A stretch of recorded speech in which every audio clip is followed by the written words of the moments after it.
relation to online and social media, the first thing I'd say is this is not a law-free zone. And I think that's clear from the prosecutions and sentencing. Today we're due sentencing for online behaviour. That's a reminder to everyone that whether you're directly involved or whether you're remotely involved, you're culpable and you will be put before the courts if you've broken the law. Today we're due sentencing for online behaviour. Today we're due sentencing for online behaviour.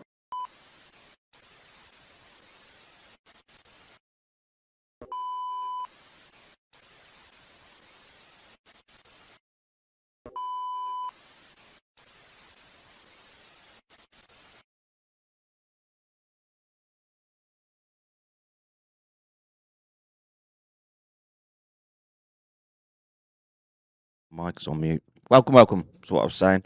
Right, what are we doing today? So we're going to have Iggy on, and always a pleasure to speak to Iggy. And I wanted to, and Iggy wants to cover some topics as well with respect to AI, which is very much in the fever swamps of the Twitterverse and internet in general, and I reluctantly have to tread in that space because we're trying to get to some understanding of base reality. What are they firing at us?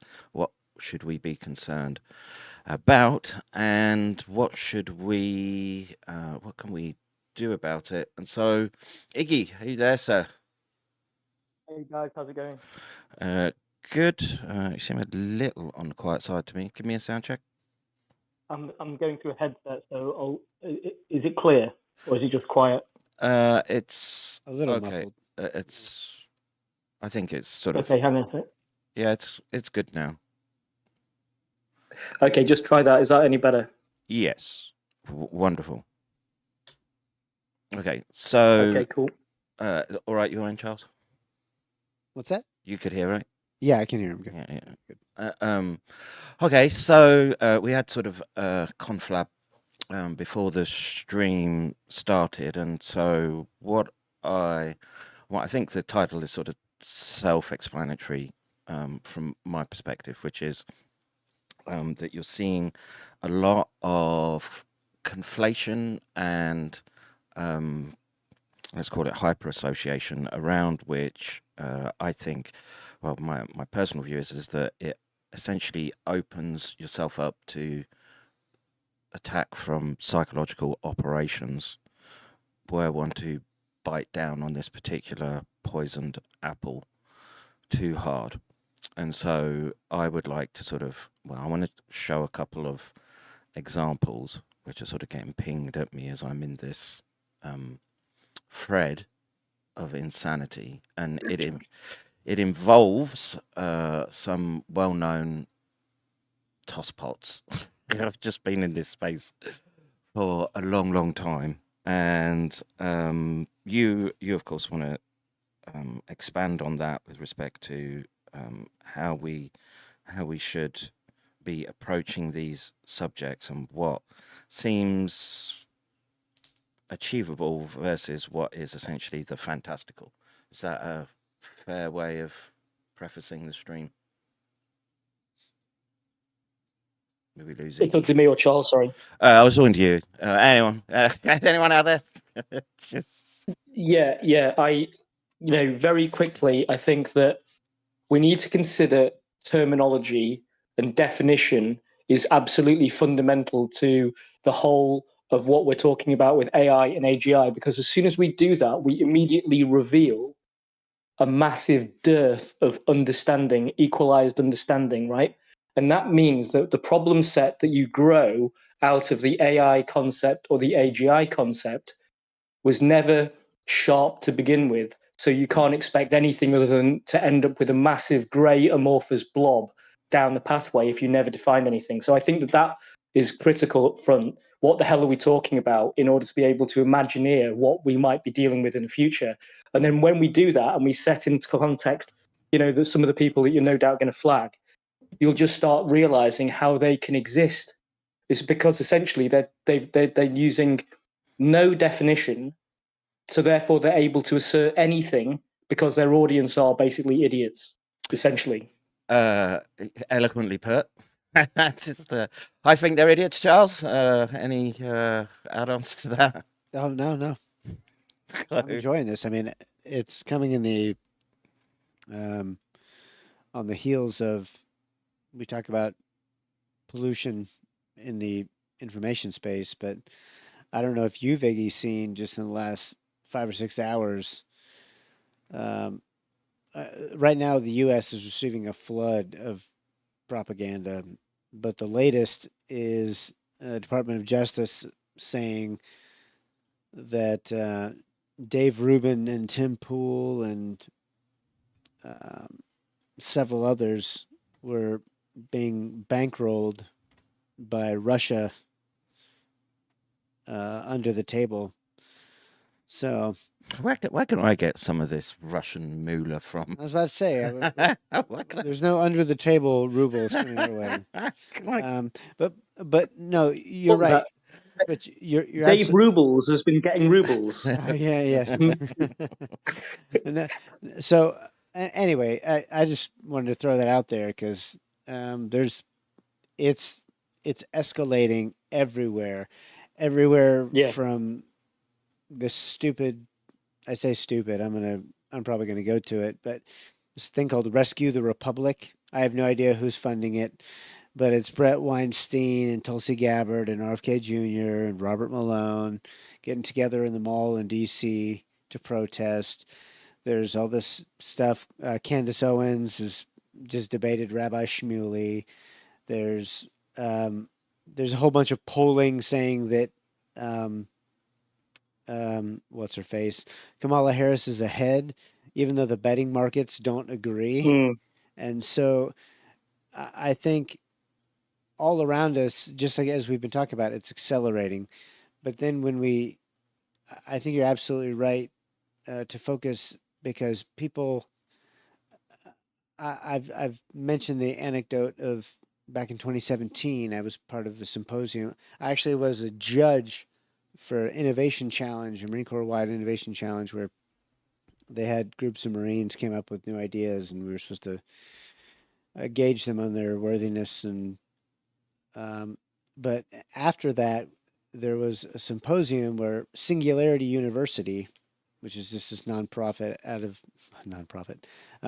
this group out of Silicon Valley, came to Marine Corps University, like an official a degree in military. Is that what you get? A degree. Well, a degree in URA? No, you get it's for Marine Corps officers, and you can get master's degrees in various bayoneting, national security studies. Not bayoneting, no.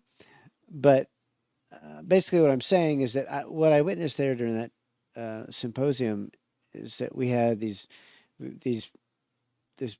big, like, on stage discussion, and then we broke out into discussion groups and spent an entire day like just going over these issues, looking at exponential growth of technology, the singularity, how that would affect military affairs in the future, blah blah blah.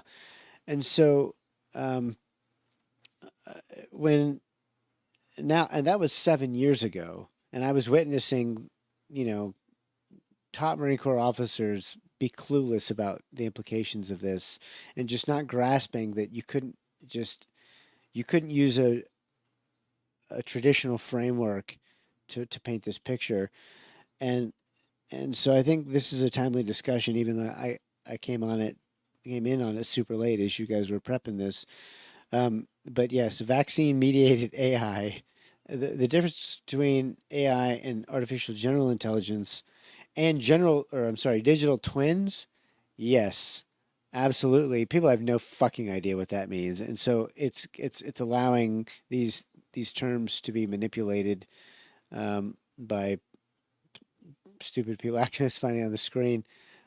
He's got in the big screen, it's got Twitter, it's got relevant people. The Rubin Report, U.S. Department of Justice, and Benny Johnson. Oh, okay. I don't know who Benny Johnson is. Oh, he's one of those I think he's loosely affiliated with. Maybe he's part of that. Is he one of that couple that does Redacted, or he just like knows them? I know you if you're familiar with that. I know Redacted, that they were Redacted. the slumlord Yeah. merchants, right? So they're just in that same corner of the free, slightly right wing versions of the internet. I don't want to put labels because apparently they're all Russian propagandists, according to the U.S. Department of Justice. Well, brother in which the we can chat absolutely says trust. we can label Dave Rubin a sodomite. Well, yeah. Oh, well, that yeah. I detect no lies there. Dave Rubenstein is also a literal sodomite. That is correct. But anyway, I'm gonna plead ignorance here. I probably know what this is, but just remind me. What is BMI in the title? Brain machine interface. Okay, I just want to make sure. All right. So anyway, so that was my long-winded way of saying I do think this is timely because AI is the portal through which a whole bunch of misinformation is being it's being controlled and distilled, and people just don't understand what AI itself is and AI, what artificial general intelligence is, and what the impact of that is. Like people have no clue what these terms mean. So I think it's very good to sit down and just break down. Okay, what does this mean? Because once you have the foundation, then we can look at how it applies to the world. Yeah. Cool. So that's a good segue for you, I think. What you were talking to me about, Iggy, which is Okay, Kev. Right. Well, if we want to look at definitions, this is what I would recommend because this is how I've approached it to highlight a problem. Right. If you have Brave browser or you can use Brave's search. Okay, bring that up on screen and type in AI definition. Right. And what should happen in that browser result is that it will deliver to you as the number one top of the list a section which is the AI results. Okay, this is a completely black box function you didn't ask for, and then it will say to you that there are multiple definitions of AI. It will give you a paraphrased opener, then it will give you at least 5 definitions inside this box, right? But then further down at the bottom of the box it says verify all the factual contents for yourself or something like that, right? This is a really let me just do something real quick. See if you can replicate that. So on I just went to Brave search because I don't have the browser on this machine. And I'm tailored responses for your queries. Augment your search with AI. I'm not sure if it's answer with AI. Okay, I've clicked that. So, try that because the browser does this automatically and it seeds the AI stuff first without you asking, and then it gives you some results afterwards. Yeah, I see it now. So I've done that, and so this is the definition that Brave Search is giving us. So artificial intelligence refers to a set of technologies that enable computers to perform advanced functions, including, well, analyzing data is a bit of a my Babbage computation machine is analyzing data, making recommendations. Okay. Understanding and translating spoken and written language. Okay. Perceiving their environment. So that's 4.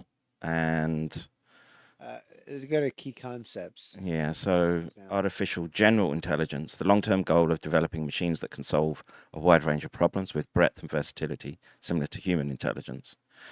Deep learning, something that I've dipped my toes into. I feel I can speak to something about it. A subset of AI that has profoundly improved performance in applications like computer vision, speech recognition, natural language processing, and image classification.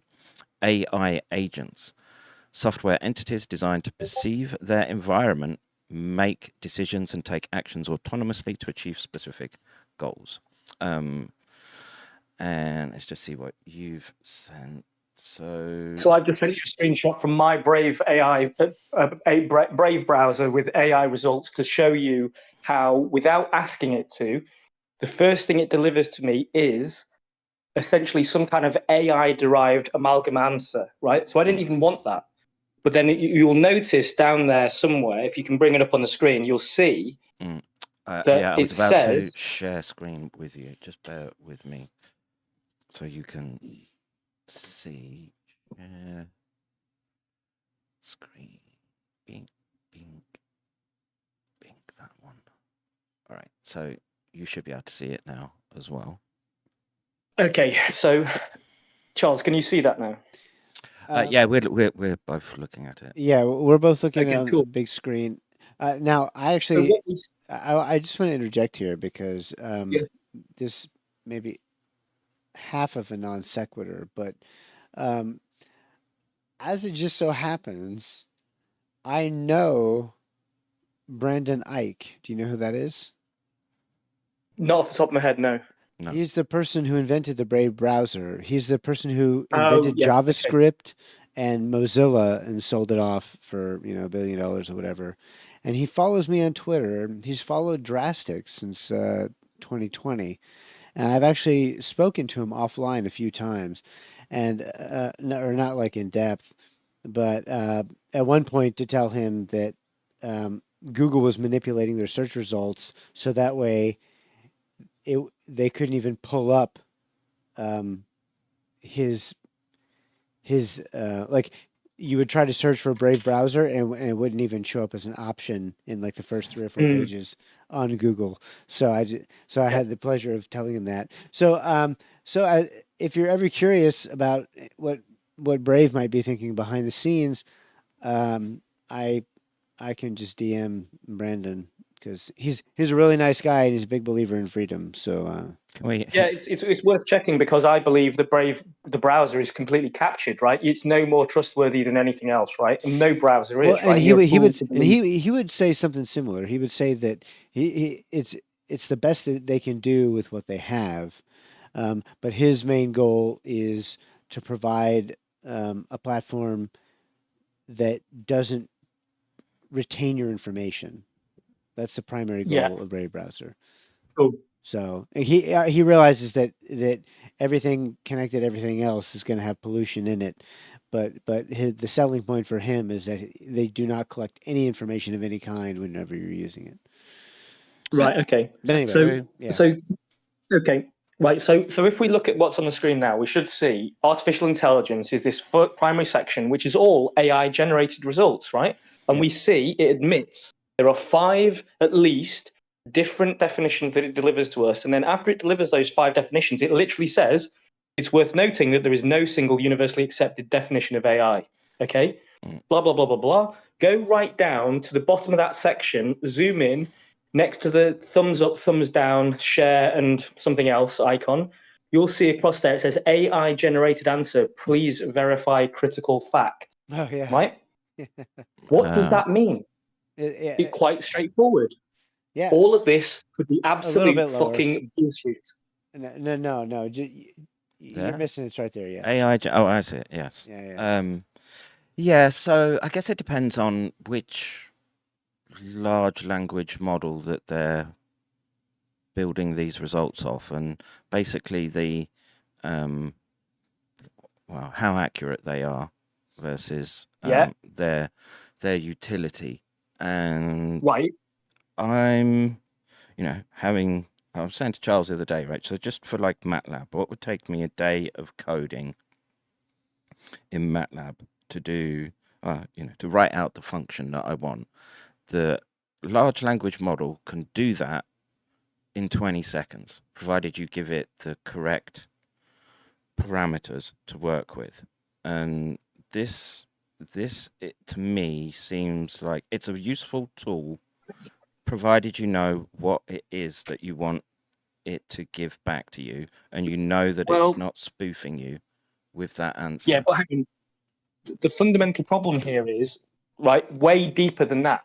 Okay, because what's happening is we are seeing right here, right now, the corruption of the user's expectation experience because they are getting a black box a totally black box experience in the output that's first on the search. And epistemologically, they have no fucking idea where that came from or how it was derived. And they're even being told this is all bullshit unless you know otherwise. Okay? Right? That is a toxic approach to epistemology. Right? Why is that being delivered like this? I would argue that if people do not become highly suspicious that what the point of LLM use or marketing of LLMs as search engines is actually about making you a lot fucking stupider, right? And because what it does is it inserts a secondary layer of obfuscatory processing between you and primary knowledge, right? Which disarms you, okay? Because one, this is more easy to read, and two, you actually are doing far less cognitive processing of what you're absorbing as information, right? It's much easier to read this and think, oh, now I know what I'm looking for, than it is to go through a set of separate, disparate primary materials and assess any of them, right? Because you're just basically engaging in a zero thought trust process based on this is AI generated, and you may not even know that it's AI generated, right? So this is not the point of the exercise, but I'm flagging this because I think it's worth just pointing this out to people, right? Because it's already happening. I think it's right to point out, because we've already seen examples of this, that the only reason we see the true shape of the shadow on the wall is because, for instance, a few months ago, when Google's AI was spitting out Black George Washington. And because if it had been spitting out white George Washington and other... Wait, he wasn't black? I should have said spoiler alert, you're right. But what I'm pointing out is that you're right. If it wasn't so blatantly obvious that their algorithms were fucking bullshit and manipulated, then a lot of people would have just taken that at face value. You know what? And the fact that it has to have a disclaimer on it saying this is fake and gay, right, is everything you need to know. They would not put that on there if it wasn't garbage, right? But basically, the integrity of the process, never mind the answer, is essentially so black box that I would personally consider it to be garbage, right? Because, as you just pointed out earlier, when you get into what's going on in here, the only fucking way that you know you're not being lied to is to already have knowledge about the thing you're asking for knowledge about. That's a circular problem. That's exactly right. Right? That's exactly right. Because your epistemological approach has been ruined by this immediately. Well, because you're disarmed from expectations. And this just popped up again with oh god, I don't remember his name, but whoever the historian was, it just showed up on Tucker the other day and made various comments about World War II and Churchill and etc. And that's part of the problem. Is you're absolutely right. If people don't have pre-existing knowledge, as a historian, I have pre-existing knowledge that I read from paper books that I turned the pages of whenever I was studying, and so so you're right. The internet was already being manipulated because of Wikipedia and etc. But now this AI is adding a second layer of manipulatability. That's and every time you add a layer, you're just making it easier to manipulate. Exactly. So if you imagine a ball being the Earth, right, and you think about tectonic plates, right, what you want is in the core, right? That's the internet that you want. And what we do is we now begin to circulate tectonic plates on the surface. And you can't get to the core. You can only look at the tectonic plates, which we keep telling you are a really efficient, optimized abstraction of the core. Because it's a waste of time going into the core because there's so much guff and gubbins in there. There's so much lava. It gets in your way. It's really hard to pass. But we've got a system that turns that into this hard plate surface, and you can get everything you need on there. Trust us, bro. That's what's going on with AI search, right? And those plates are made of shit. So you've just surrounded the Earth's core with literal plates of tectonic shit. That's what's going on with search. Well, now, if you take that concept and apply it to the manipulation of information at the purest form, this is just another tool of cognitive warfare, because you are obfuscating truth in ways that people cannot even verify, right? Well, absolutely. Effectively. Yes. People don't realize that the majority of internet traffic now is artificial intelligence trawling the internet, going through its permutations.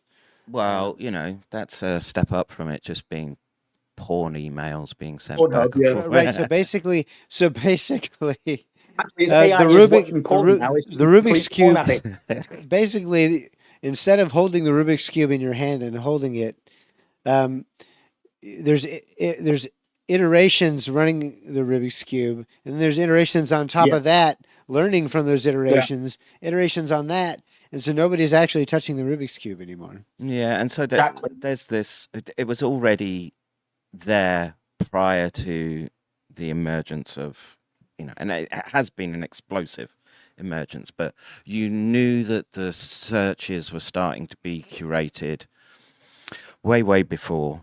Well,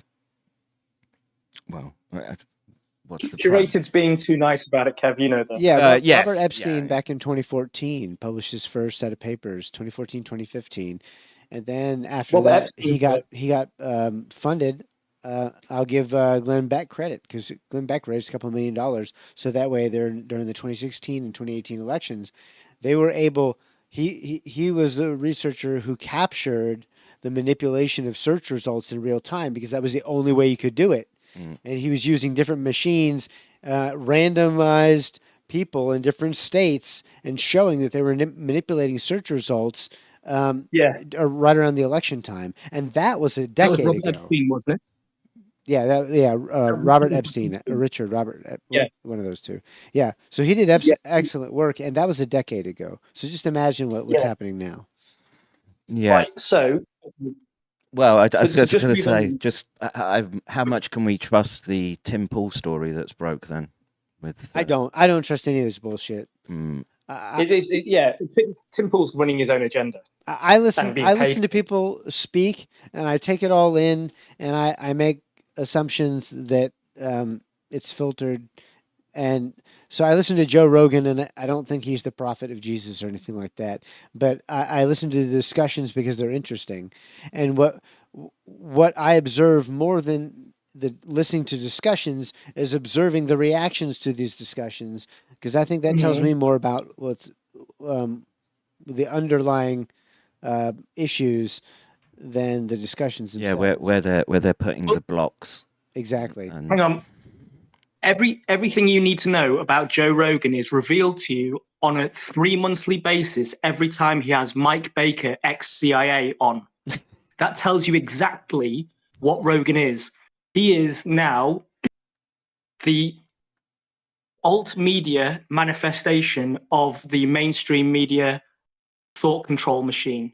Right? Yeah. He will never, ever question or challenge anything Mike Baker says to him. He accepts it all as true and agrees with it all. And most of what Mike Baker tells you about provable events in Ukraine, China, and elsewhere are lies. He is literally lying his fucking tits off, right? And he won't even, what he does is he has an absolutely fully identifiable tactic, which is to assert, right?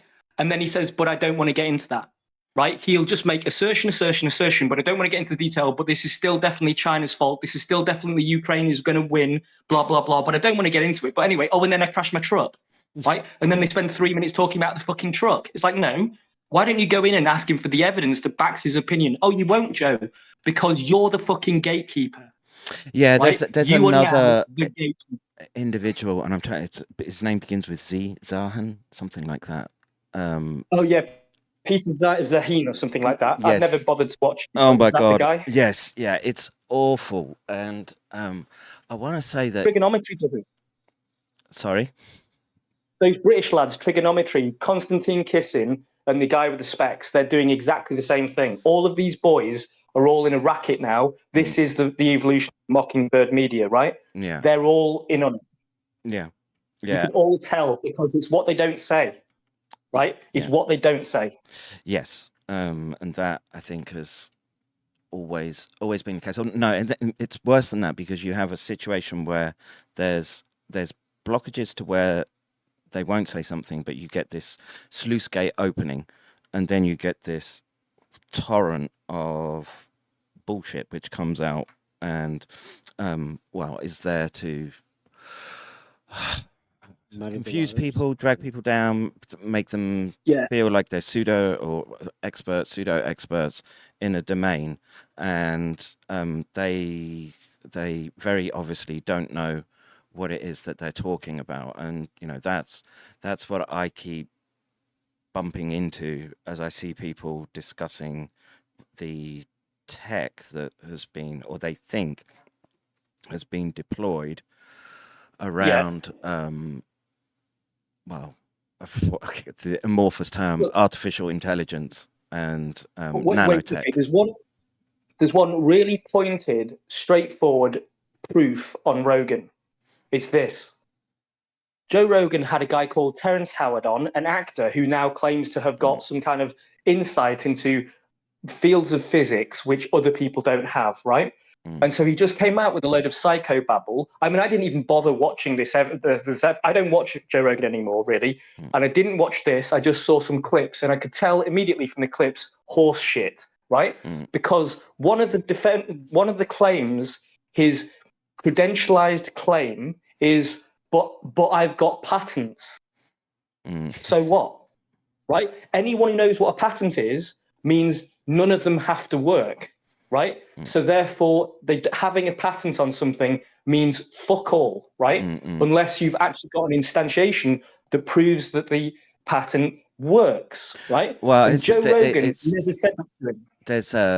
It's more complex than that with patents. Right. So if you've got some proprietary tech, what I noticed was in my particular environment was that you essentially just cast the net as far and wide as possible to cover any iteration that you yourself could think of as a which is a linguistic exercise if you think about it, isn't it? Fundamentally, that's a linguistic exercise. Yes, yeah, and like I say, 99% of it could be complete horseshit.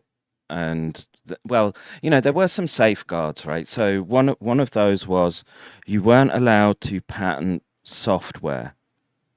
Right, so software can be proprietary, but you can't patent it, right? So you could try and license software and make it and monetize it, etc. But you can't patent the process of writing software, because in a sense, it's almost could duplicate functionality by seeing yours, reverse engineering it, but using a different code base. But because they've achieved the same functional output without ripping off your code, their work is technically original. So if you allow them to functionally patent the function, right, you're not actually patenting software. You're patenting a capability, right? An abstract capability, which would be a corruption of the idea of a patent, right? Yeah. Is that where you're coming from? Yes. Okay. Yeah. So Rogan in this circumstance had no challenge, which would effectively say, "Hey, Terence, this is all interesting. Have you applied any of this?" And his answer is no. Well, and then basically when he gets Eric Weinstein on, and Eric tries to sit there as a nice, patient teacher, like trying to take him step by step through his logic to find out what's real, where's the terminology just a bit wrong, but actually he's got a good thing going here, and where's the horse shit. He was constantly ruined in doing that by Howard and Rogan working together to just obfuscate this process. And you could see Weinstein getting pissed off with it, right? And he admitted in another show, we preceded this about talking about how we were going to go about it, right? So Rogan was in on it, and he still couldn't contain himself to just allow Weinstein exactly what he needed to do the Socratic method of building up or breaking down Howard. And it took 3 fucking hours, right? And this tells you that Rogan is not what he tells you he is, right? He is the edu-infotainment alt media front end of the Mockingbird, the evolution of Mockingbird media, right? That's what he is. Yeah, yeah, and you know that if it wasn't him, there would be some other slot filled by that individual, or that they need that placeholder right now. And in effect, that comes from the change in the conduits of information, right? So before, where you know, it went from newspapers, books, or printing press, books, newspapers, written media, then you had the emergence of radio, and then, you know, if you're in any way familiar with the UK, suddenly you need a license to own a radio that morphs into a television set, and in effect it's gone past the event horizon of them being able to in effect deploy licensing around the internet. That might be changing in whatever Internet 3.0, whatever they have at the... Well, yeah, digital ID effectively does that, because it takes away your ability to access the internet anonymously. Yeah. So therefore, you're into a pseudo license model. But it's just that you're not paying for a license in cash. You're paying for the license through identity as a currency, and it's a one-way single-time transaction, because as soon as you surrender your identity, you never claw it back, and they only need it once. That's exactly what the digital ID model is based around, right? When it comes to internet access. But anyway, we're getting way off topic here. So, well, they're important ways of staking out the information space, right, in which to operate. So, you know, the point being that if Joe Rogan wasn't holding the position that he is, as look, he is the most listened to podcast, I want to say, on planet Earth. On planet Earth. Just like Tucker's the most watched.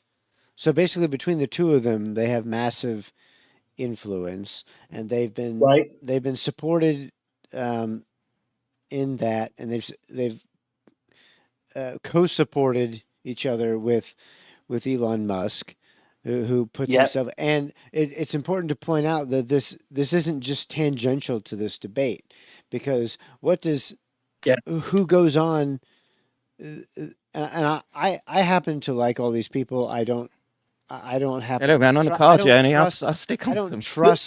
I don't trust any of them to beyond a certain degree, but I'm thankful that there is a space where we're able to discuss these things. But we also have to understand the context. Okay, what does Joe Rogan have a lot of times on his show? He has a lot of people who are talking about AI. He's had Brandon Ike, I think. He's had Ray Kurzweil. He's also had Elon Musk, of course, multiple times, and he's had other AI people. So Joe Rogan is in these discussions of AI, and so the fact that he then will also have Peter Thiel and will also have Mike Baker. I mean, so it's a mixed bag, but nonetheless, that's the outlet. Him and Tucker are the major outlets that are being used in the alt media to discuss AI, whereas the mainstream media doesn't really discuss you can't AI at all. What would we, because we're old now, unfortunately, but there was this sort of reliance, or no, not reliance. There was a somewhat of a social contract around what, or you believe this to be the case, that what was going to be given to you via TV documentaries, things along those lines that were more in depth, or documentaries about a particular subject. You would place some cash out. I don't, of course, that doesn't apply now, but that was the case in the past. And so the people who pull the levers and spin the dials for, I don't know if you call it cultural stability, but there is. So I guess you have to think about all the factors that come into play, which is, okay, how much do you just open the floodgates and just say, go at it? When, look, I can see, I'll probably use this as a segue into the next part, which is I can see where stupidity is taking over. And as much as it grieves me to say it, when these people talk about mal or misinformation, there is some kernel of ground truth to that position. Now, the problem is that it's a very fraught moral landscape around which you say this can be discussed and this can't. Now, personally, I think it should just all be accessible, but then a lot of people are just not savvy enough to be able to pass information into its constituent components to build a realistic picture of what reality actually looks like, what's concrete on which you can put your feet on a day-to-day basis. And that actually steps straight into, unfortunately, national security issues, right? Right, but that's the same problem that you have with national security issues as the same problem you have with AI. And from my perspective, I would assume we all agree, that blurring of distinctions and the difficulty in discernment is intentional. Well, is it just a natural emergent property of the systems at play? Well, so part of it is emergent, because what I told you about back in 2017 at that symposium, where I was observing senior Marine Corps officers unable to grasp the full complexity and the potential impact and what that meant just in terms of military operations and planning and thinking about the future from that perspective. That was a natural inability because of, so in that sense, that was genuine. That was a grassroots misunderstanding. The embodiment of the generals fighting the last war. Yes, and generals fighting the last war. And so I think, once again, if we can bring it back now back to the original, the point of this discussion, what was the impasse, that the mental impasse that these generals and field grade officers were having as these Silicon Valley people were coming in and talking about these, everything is going to have to be, the technology is going to affect every aspect, logistics. We have to change our development pipelines, all this stuff. And they were like, okay, well, here's this set of problems. And now let's use the current framework that we have, which is called, nickname for short, McPP, Marine Corps planning process. But they were sitting here trying to use an existing framework. My kids would be in stitches right now. Right. If they were to use an existing framework to solve a problem that is beyond the capabilities of that framework. So there is a paradigm shift happening, and that's why they did not understand, even though prior to the symposium, they were like, hey, there's a reading list in the week prior before the symposium. I bet you I was one of 5 out of the 100 people that read it. The Kurzweil book, The Singularity is Neo, and the Near. I know he just wrote a sequel to it, but that book had profound implications, many of which are correct, many of which are projections of what they want to happen, and so they're trying to frame the future. Program. Yeah. So, and I know you understand what I'm saying when I say that, Iggy. So it was part propaganda, part accurate, and I say propaganda. He wants it to be self-fulfilling propaganda, and it's based off of the trajectory that's real, that's measurable, and he was right in a lot of his projections. But of course, part of the reason he was right is because Kurzweil then became placed. What is he doing now?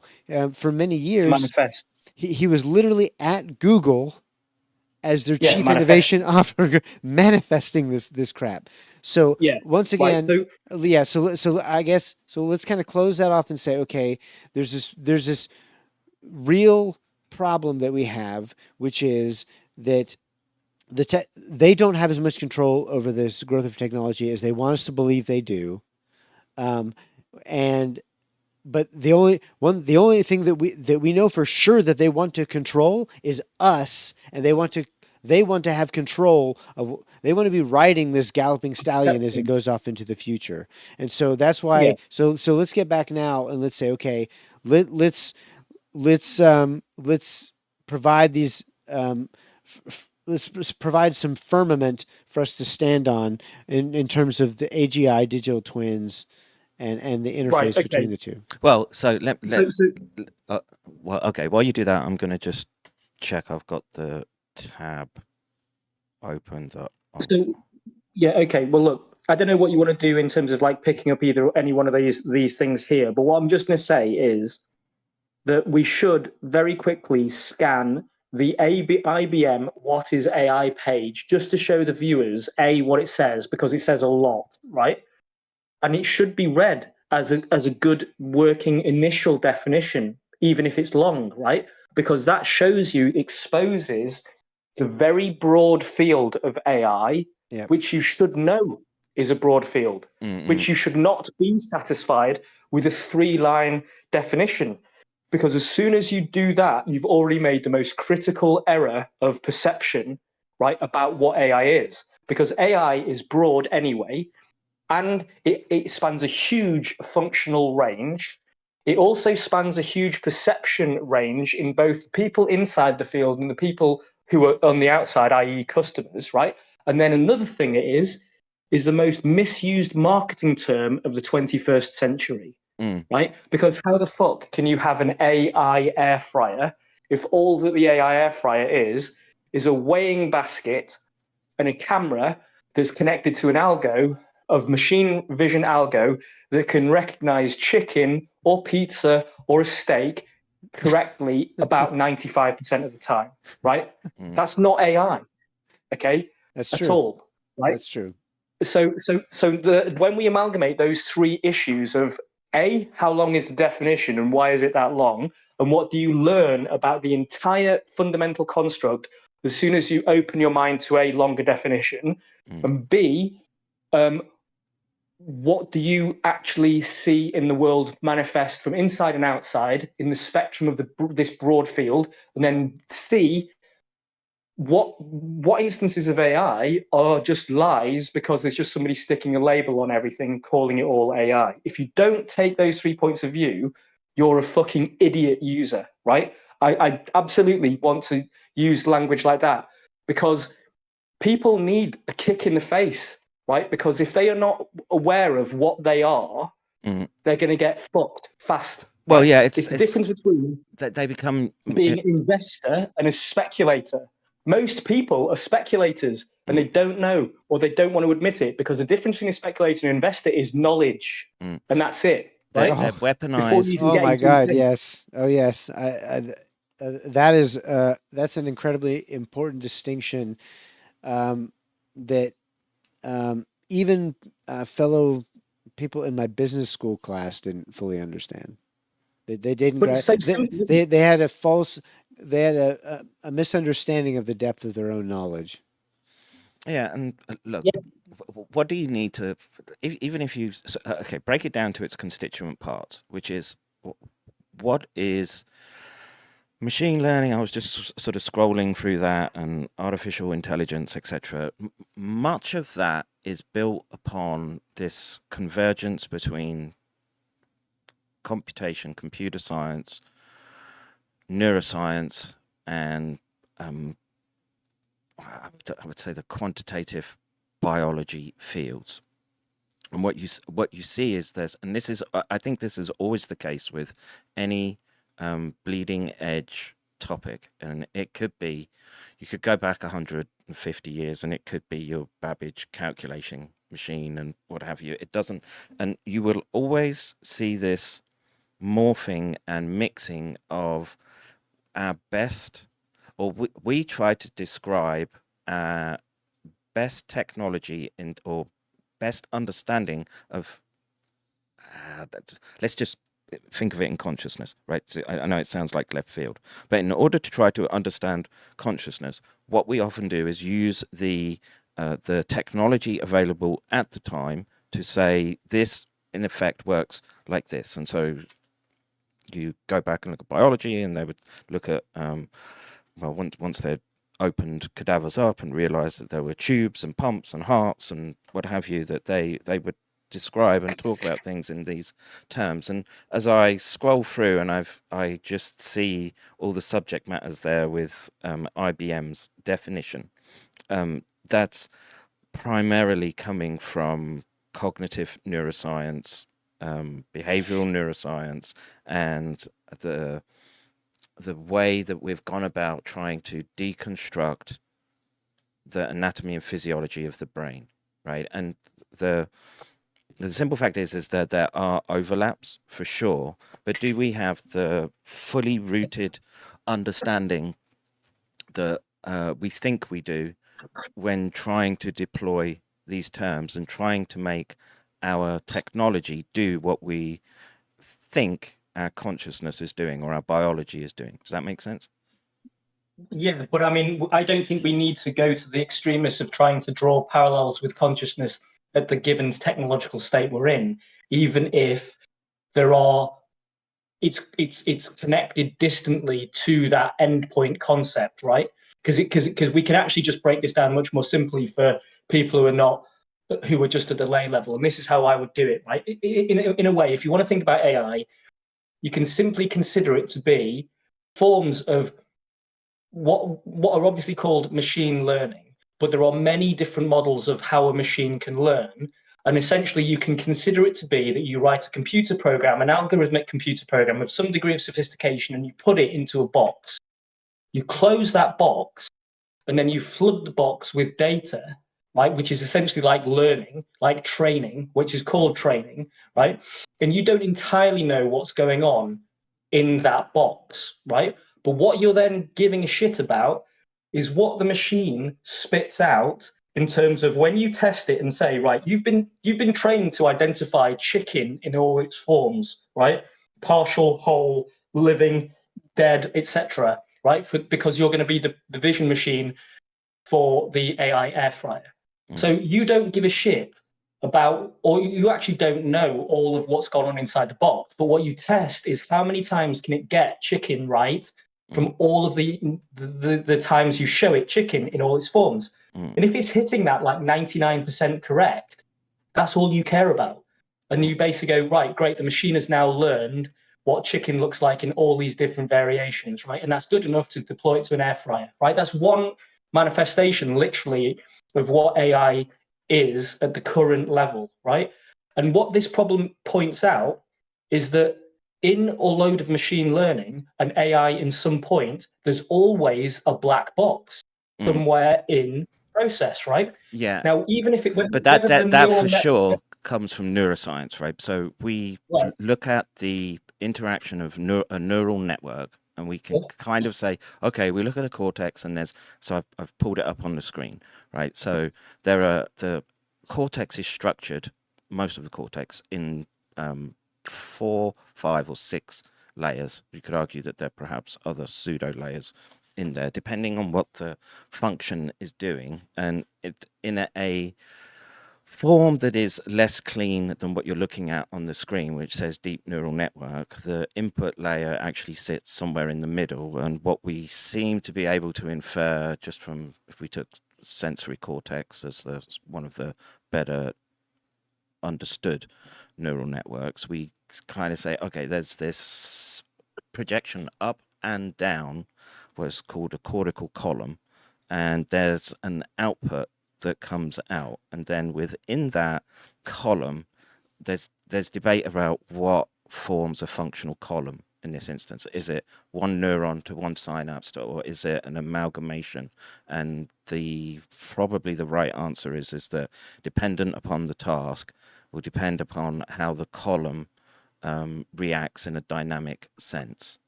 And so in that process, even when we're looking at very mechanistic transitions, so sensory input in, action out, right? So just sensory motor, and this is why I always talk about the fictive locomotion, right? So you can actually get quite complex behavior, which is essentially you can decorticate a animal or even a human being in this instance.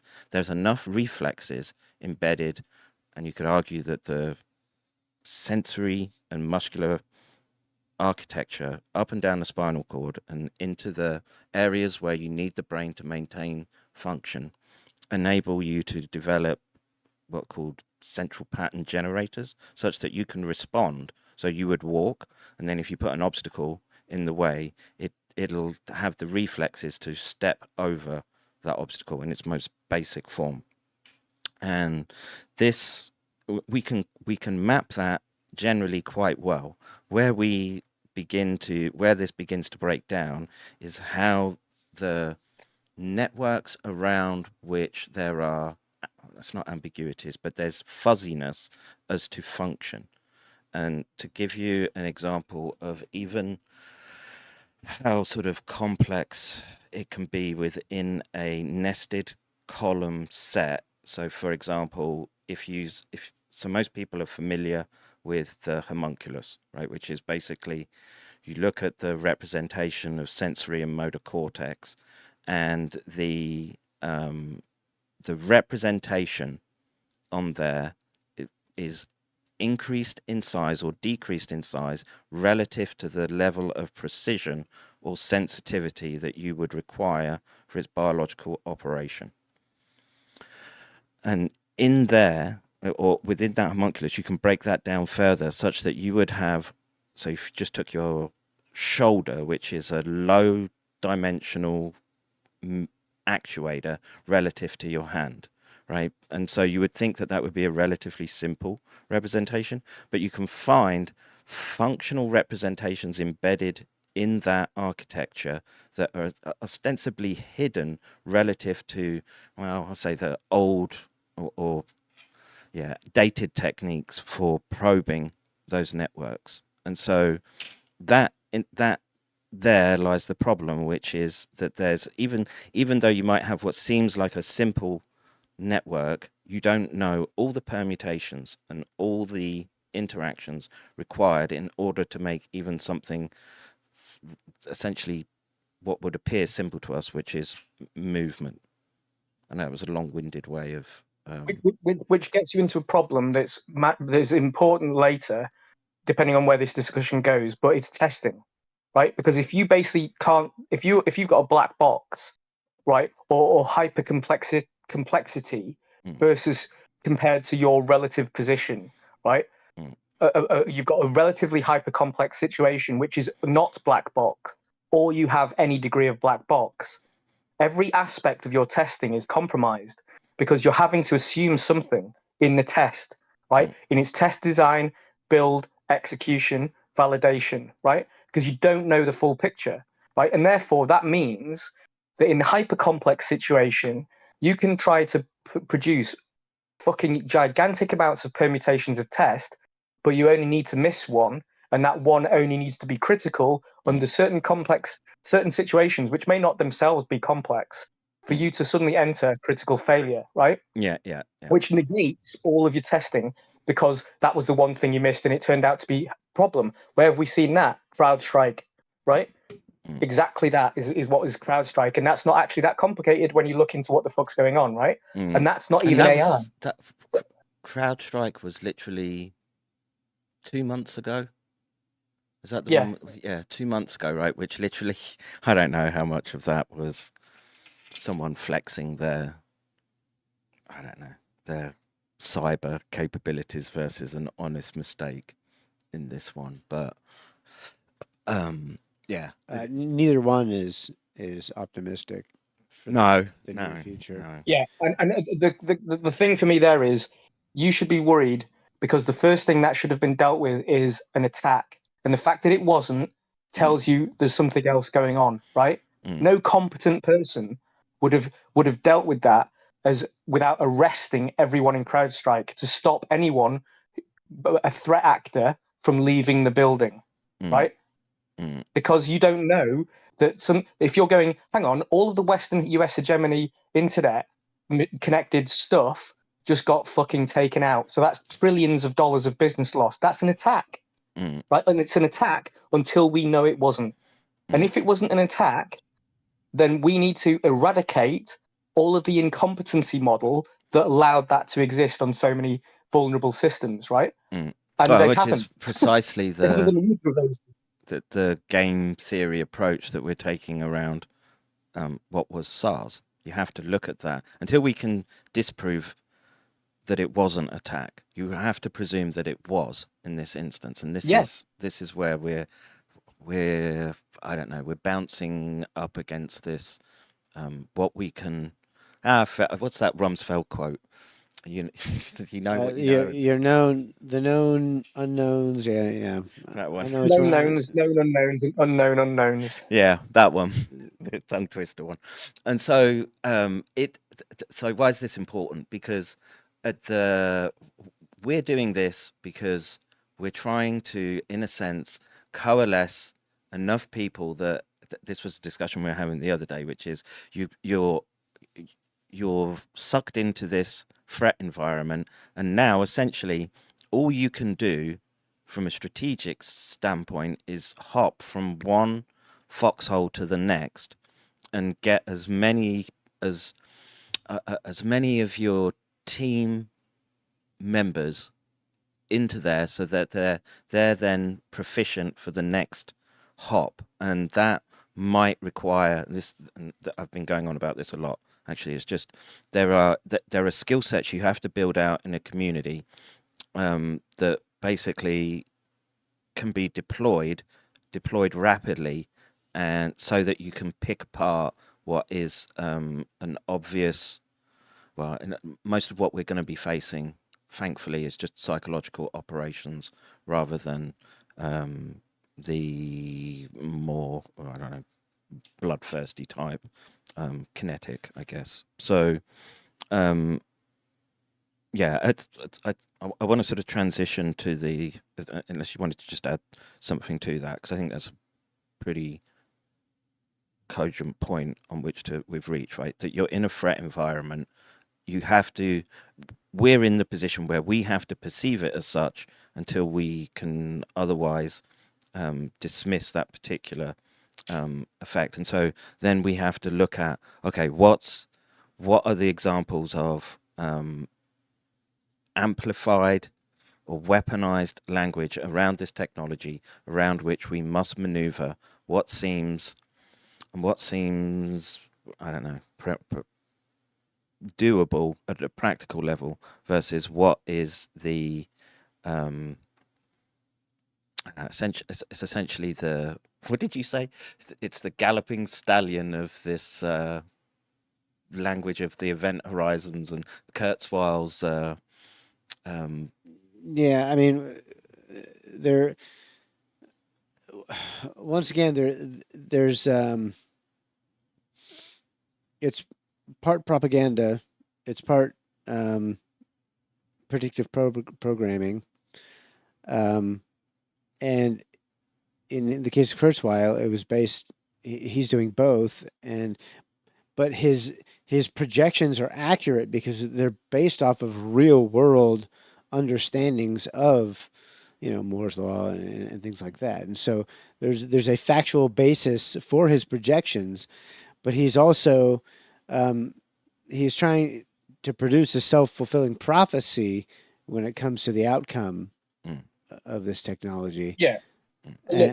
So anyway, Philip K. Dick was a science fiction writer. And he's dead. How come huge amounts of what he wrote about has become real? It's not because he manifested that stuff and he was a visionary that was guaranteed to see the future. Right. He set out ideas for people to manifest because they saw utility in bringing about his ideas, like drone warfare, right? Exactly right. And what we are going to get to at the end, somewhere later on, is when you begin to talk about AGI, which is not here, it does not exist, but that depends on how you view language, right? You will see that what AGI is is Blade Runner. And so the question is, how the fuck do you know it doesn't already exist? Which is jumping ahead, but hold that thought, right? Because what it means is that if Kurzweil is what you describe, so was a science fiction writer. So why is Kurzweil not essentially a science fiction writer?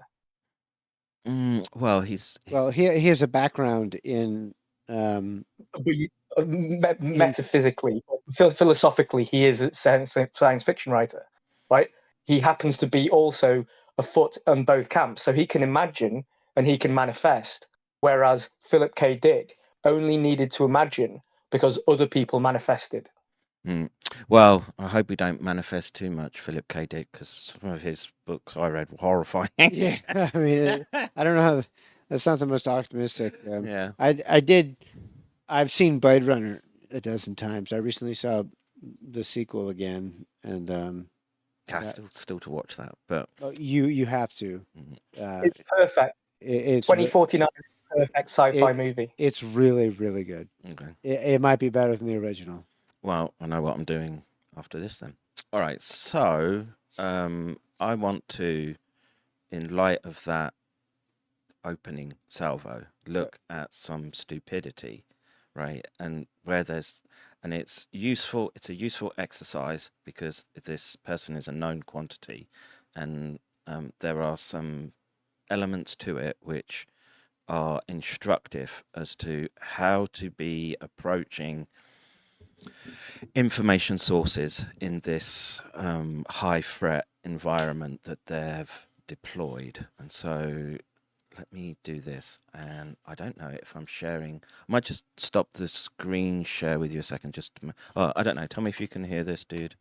Just give you an example. Can you hear that? Yep. Iggy? He should be able to, since Yeah, I can hear it. Yeah. Okay. All right. So, this is someone from Incremental Logic, just trying to win a hands down argument with me in a Twitter thread, right? Let me give you an example of what AI hydrogel in the COVID vax inside the human body can do. Dr. at Carrie Madej on how it crosses the organic to inorganic realm hybrid Harari preaches, and with VR magnetic helmet, you can live out life in the metaverse. Drawback is it won't, hang on, there's more, it won't shut off. Okay, so let's just, again, Hydra Madej is going to tell us a whole bunch about where this technology is manifesting, and it's only a minute or so long. Give you an example of what artificial intelligence inside the human body can do. So in our military in the United States, we have helicopters in the military, and they're Black Hawk helicopters. Well, they have had for decades a small group of them that have this hydrogel inside of them. And when they put on a magnetic helmet, instantly the helicopter and the person is one, meaning when the pilot thinks of something, when their eyes move, instantly the helicopter does. I've seen this movie before. Bullshit. Clint Eastwood, Firefox.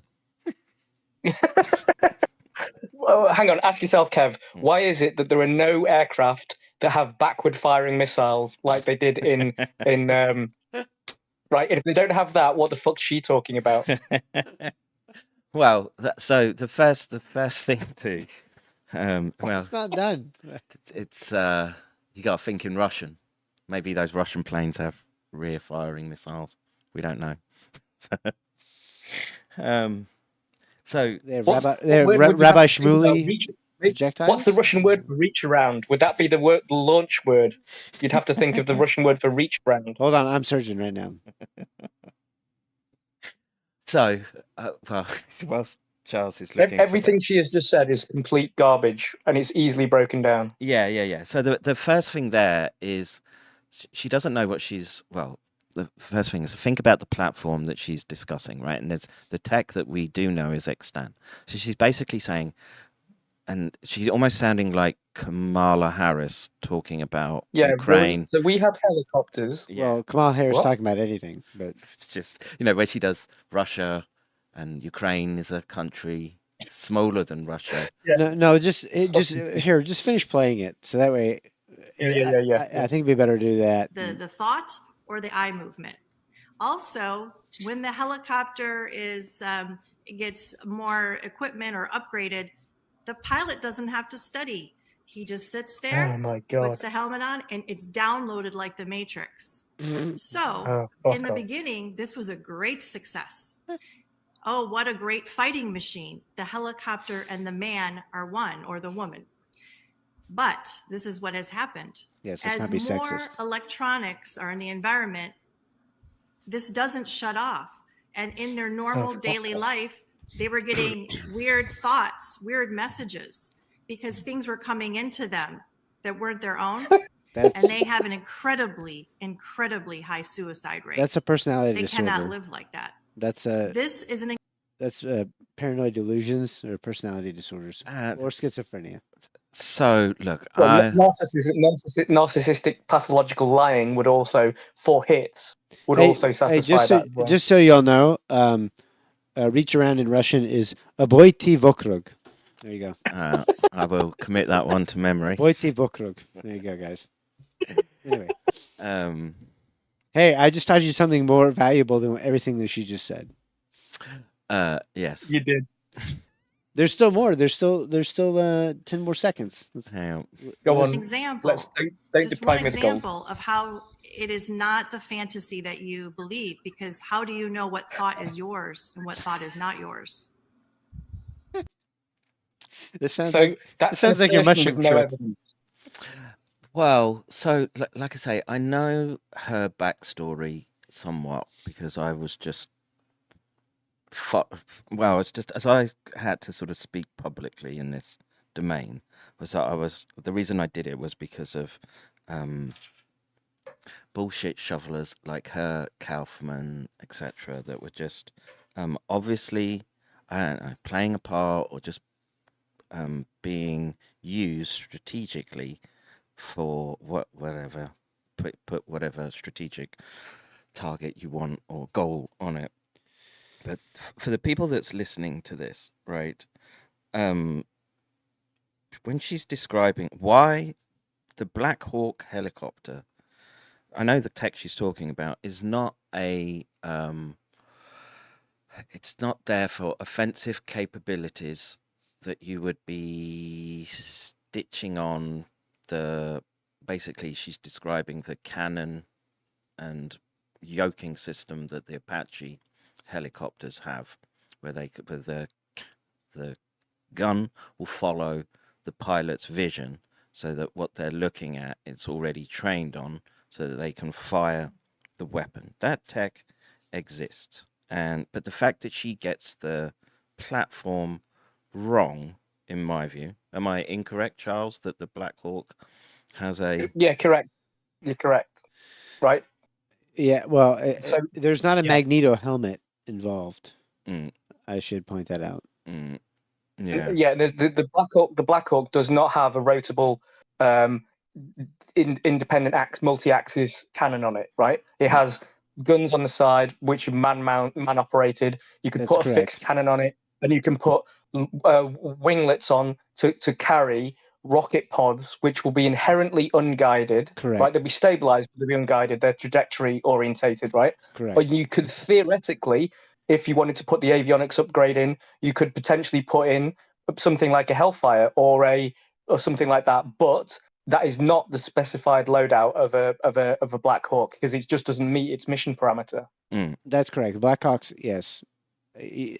Yes, Iggy, that's you explained it much better than I could. That does not fit within its mission parameters, so they wouldn't waste that for that So you're telling me that base. that valuable hydrogel neural interface would be wasted in a Black Hawk? Yes, and- I'm saying and that's bullshit. And also, by the way, I translated bullshit shovelers into Russian too. It's chush lopati. Sorry, go ahead. Iggy.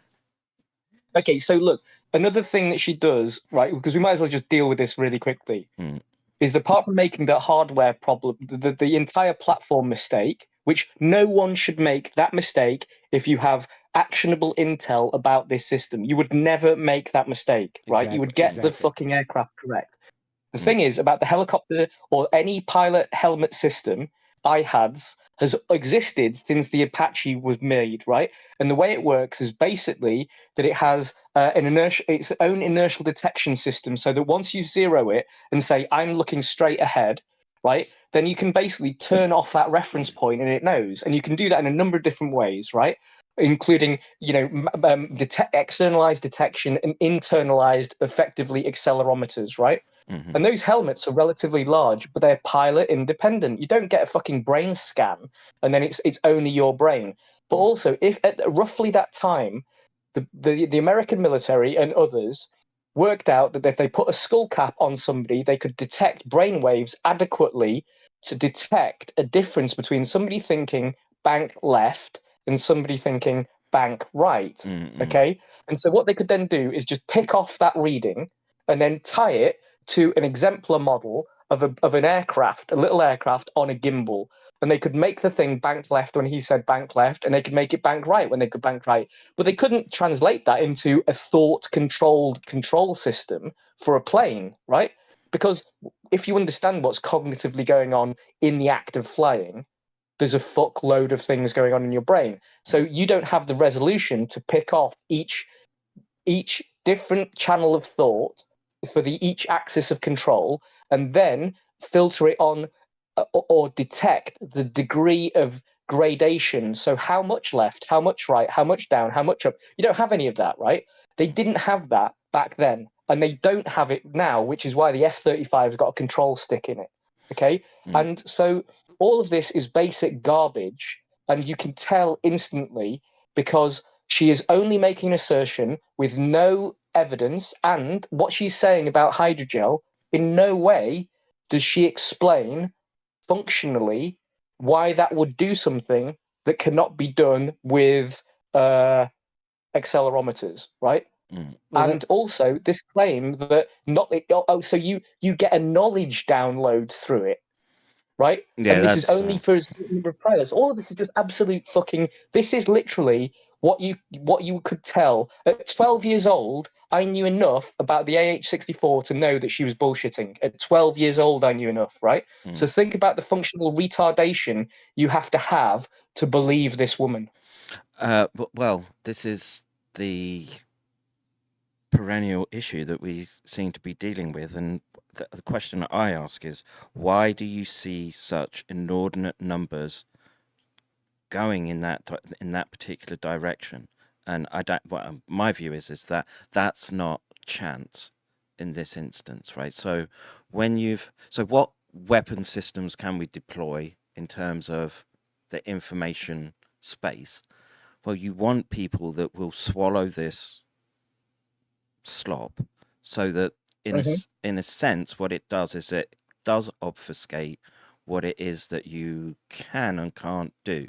Right, so in effect, so it's basically a way of sort of, how do I say, bluffing. But so you've got but she's a well poisoner. Yeah, so WikiLeaks described this as a well poisoner. I would kind of frame it a little differently. What I would say is that for a long time, in the modern world, there was a presumption amongst the general public that the media in general was, there was a presumption in the United States for a period after the yellow journalism period. Let's just presume there was a couple of generations where there was a presumption of the media by and large was telling the truth.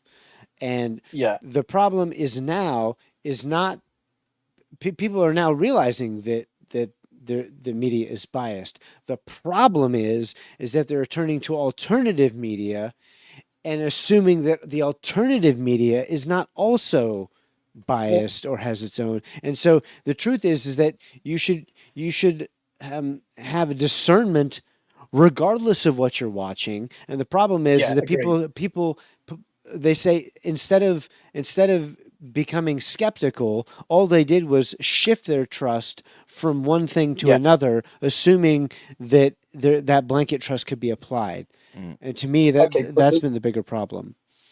Right, but there's also running in parallel to that behavioral thing you're describing is a very, very fundamental, straightforward quality control issue, right? Now, what I'm about to say is inherently imperfect, but it's fundamental, right?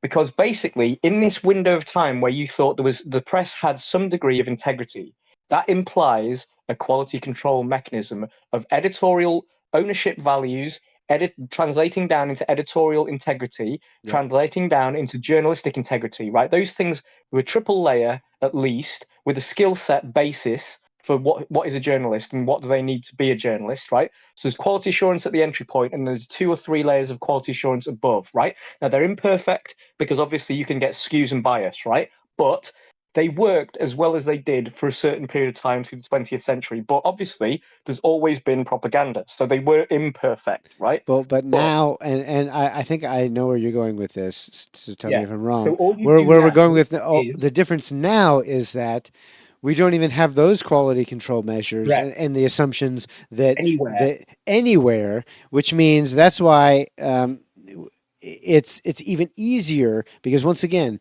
there are still assumptions amongst the general public that there are people that we can trust. Well, Stu Peters is not Peter Jennings from 1970, or Samuel Hirsch, or Matt Taibbi. You know, I tend to think that Matt Taibbi is fairly trustworthy when it comes to being a journalist. Whatever you think about his, what's that? He's fairly thorough, and he tends to show his working out. So exactly, you know, that's and so the reality is that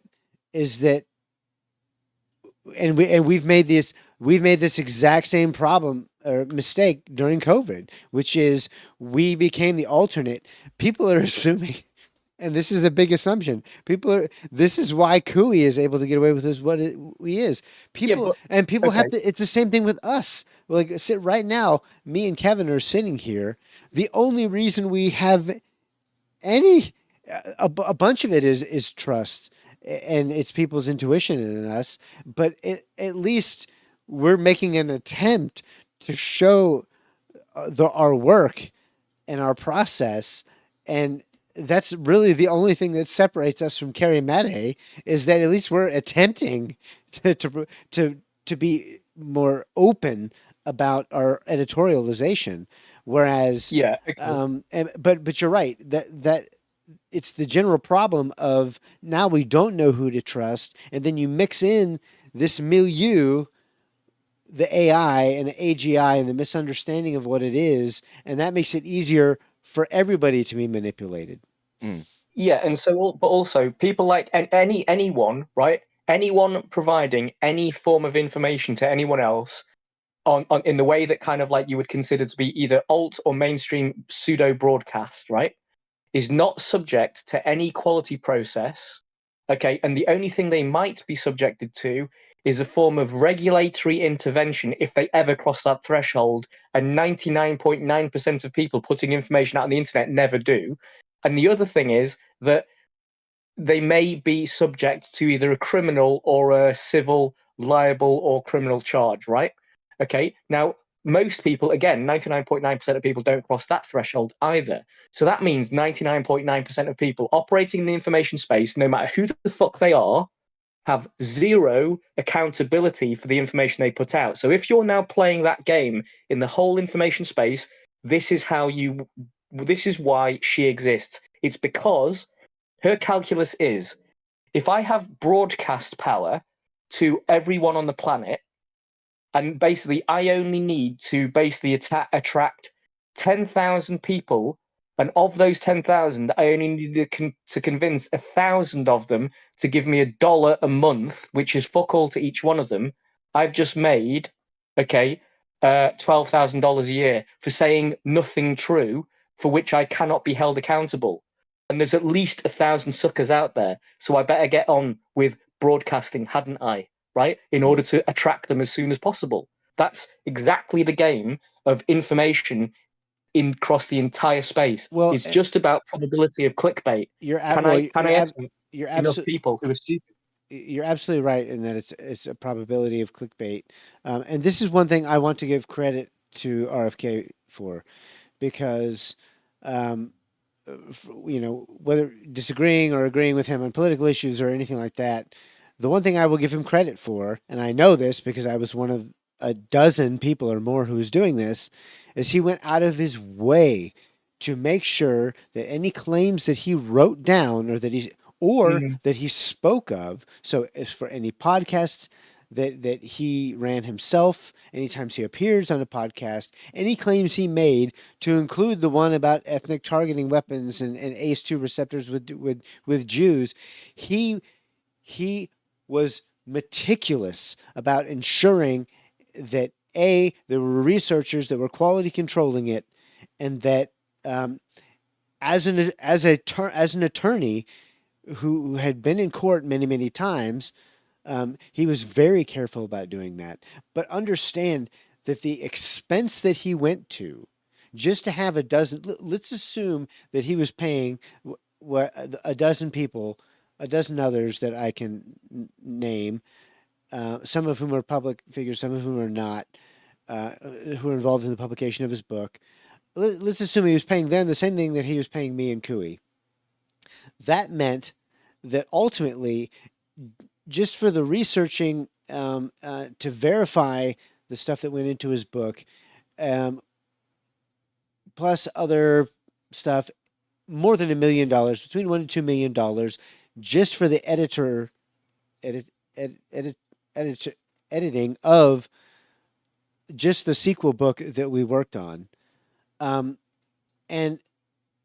But I also understand, because I've obviously published 100 articles on Substack.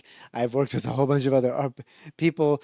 99%, exactly what you're saying. The number of human beings that are actually going to that level of work to ensure that what they're saying is at least true enough that they won't get sued is virtually nil. It's such a microscopic percentage of what's out there that you're absolutely right.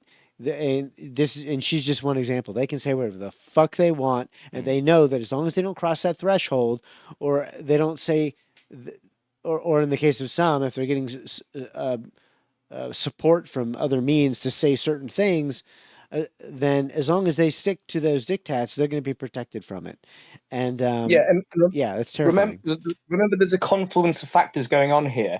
So the Smith Modernization Act of 2012 means that it is completely legal to put pure propaganda out through any information stream, as long as the government's happy with that. That's exactly it's only right. when the government says, we don't like your propaganda, we'll come after you, that they have the power to do it. But also, precedent to that, my understanding is that in general, news in America is classed as entertainment, which means it has no real liability for truth unless you can sue them for defamation, right? Which is a personal matter and is essentially civil action, not a criminal action. Correct. Which is why no one in America gets taken to criminal court for lying on the air. There right? used to be all the time. now. There used to be more editorial and journalistic integrity, and that has exponentially declined in my lifetime. Yeah. Right? I'm willing to trust, Matt Taibbi or Glenn Greenwald or other individuals who say, look, there was a time when they did kind of at least pretend to give a shit, and now it's all been thrown out the window in the last decade. Right. So the gloves have come off. Yes. Yeah. So if you also look at the adaptation of the British regulatory model and the European regulatory model, those two regulatory and inverted commas systems are all weaponized in order to allow simply the state to take down stuff. Correct. They're not regulation. They're forms of inverted, mislabeled censorship, and they're becoming more and more pointed. So the regulatory model is not regulating. It's controlling dissent, right? It's just a throttle or a bottleneck. It's a one-way. It's a one-way street. It has no regulatory function whatsoever, right? So then you add those two issues to let's make everybody illiterate, right? Literally functionally illiterate, right? Go and check the literacy rates for America. It's dog shit and it's going down. It will be the same in Britain. It'll probably be trending downwards on average across quite a bit of Europe, right? Why? Because you don't want people to have the reading cognition to understand that when they read a newspaper article, one, they are caught in an object, in something that has no references to any of the assertions. They don't understand what an anonymous source is. And when they click a link, they're so fucking stupid that they don't realize that the Guardian's link leads to another Guardian page, which you click any link in there and get another Guardian page, and then it loops you back to where you came from inside the Guardian because you're functionally illiterate, right? And that's when you add those three things together, you are in basically the biggest perception reality bending machine we've ever had on the planet. And then you strap a vacuum cleaner to it, the memory hole, which is what the internet is now, and you've won, right? All of these fucktards can't do anything about it. That's where we are right now, right?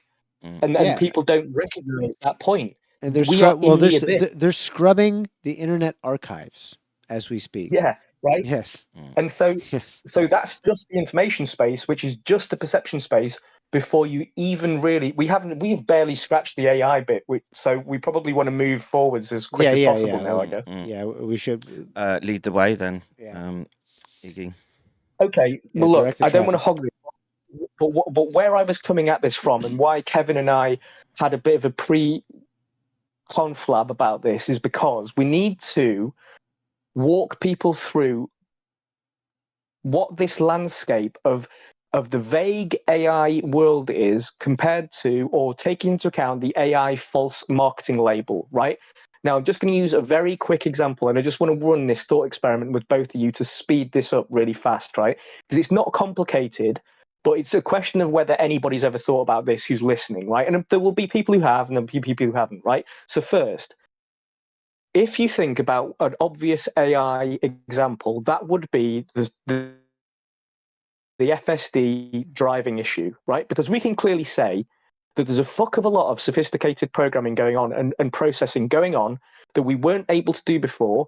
Driving is actually a hyper complex task, particularly because it's super short range, short duration threats that kill you in driving, not the really long range ones, which means that you're in a hyper dynamic situation involving lots of complexity of recognition in short paces of time of threat, which are constantly changing on a very, very short near-term trajectory, which is not like flying. Okay, flying is a very different thing when you want to automate it, right? Which is why it's been successfully and simplistically automated for decades, right? So driving is a radically different thing. And because it's radically different, and we know that we're starting to pull it off, it's reasonable to say that's a pretty good working example of AI, because the power of the processing in it is fucking ridiculous, right? To get FSD to where it is now has used a huge amount of compute and energy, right? Does that sound reasonable to both of you so far? Yes. Yes, I think that's a really good example. The fact that that autopilot in planes has been there for decades, but it is a different animal when you're dealing with more complex transportation networks. And well, so this is why it's touching the ground, and then there's all these other vehicles right around you. So it is far more complex, and I do think that's a good example. So, but how to leverage the systems that you're working with so that what you get is a essentially fully automated driving environment. And I think this is where it's heading. It's just they essentially legislate away manually driven vehicles, right? Yep. Yeah. Okay. But let's just stay inside the vehicles. Let's stay in the example, right? I think we lost because of the world, right? And we try to. You're breaking up, Iggy. Yeah, kind of. Okay. I'll wait for you. Is that any good? Yeah, it's working. Yeah, it's better. Okay, so let's not get distracted by the externalization, right? Let's just stick with as close as we can to an instance of AI, right? Let's just go with their FSD. The question becomes this, in my mind: one, form, and two, what are you willing to accept? So form, in this case, you know that the form of the AI in driving is literally silicon-based and integrated into this machine. There's fuck all human interaction going on here once you initiate it, as far as you know. There's no guy behind a curtain actually controlling your car and looking at the camera at any point. It's like, no, this is silicon-based inside this car with maybe a sat feed, right, to another server processor, getting certain remote data that it needs, like nav and shit like that. But it's all non-human, and it's AI because it's task specific. Even if the task is quite complicated, it's still just about driving. It doesn't actually order my burger at the drive-through, and nor does it wipe my arse if I shit in the seat, right? So you know that the form is what it is, and then therefore you have a correct expectation about what it can do, and then you decide whether or not to accept that level of service, right? From two things. One, whether you're happy with the form and everything that the form implies, like assurity, certification, quality, right? And then in real life, when you are literally on the end of the receiving end of the service, sat in the seat, is it doing what you think it should be doing to a standard that you will accept? Or are you having to intervene because you either don't like its driving style or because it's actually making errors that you can't tolerate past a certain point, right? And therefore, all of this works in a way to build your total net acceptance of the system, right? Does that all make sense so far? Yeah. Yeah. Okay. So then the question becomes, what if I change the form? Okay. Now, this just applies to AI. If I suddenly give you a car that's not got any systems on it, like a 2001 Range Rover, and then I give you a robot, right? And it doesn't even have to be humanized, but I say this is the driving AI, and what it does is it can turn the wheel, it can operate the stick shift, apply all of the controls, and see, right? And it drives, but it's not the same form, right? Mm-hmm. The question becomes, how much does the form change your willingness to accept it? Because you might go, fucking hell, I've never seen that one before. I'm not accepting this because it's not what Tesla does. And I turn around to you and say, look, mate, everything that's powering this is Tesla. The only thing that we did was change the form, right? But compute is Tesla. So what's your problem, right? So we're now into a perception boundary, right? Of what the fuck am I actually getting, right? And does it matter if the service provision is the same? How much does the form matter, right? This is a fundamental setup for later in the conversation, but what would your gut feelings around any of these concepts be, not just in to do with driving, but other instances of AI that you might be aware of or even have bought?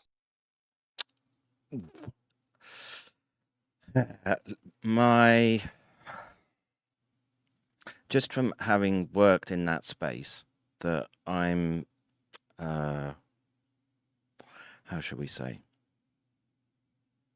I'm reticent to take the corporate example as being anything approaching trustworthy.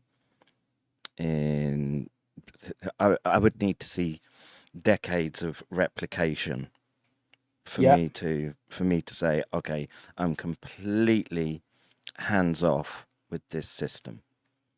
Yeah. And so it's a I don't know, man.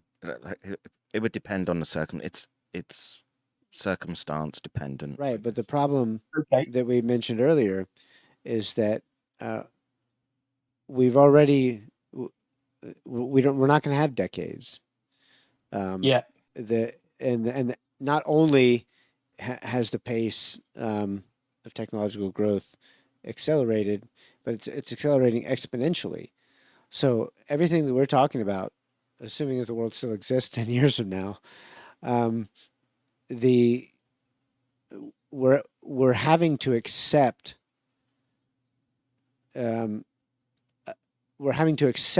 technologies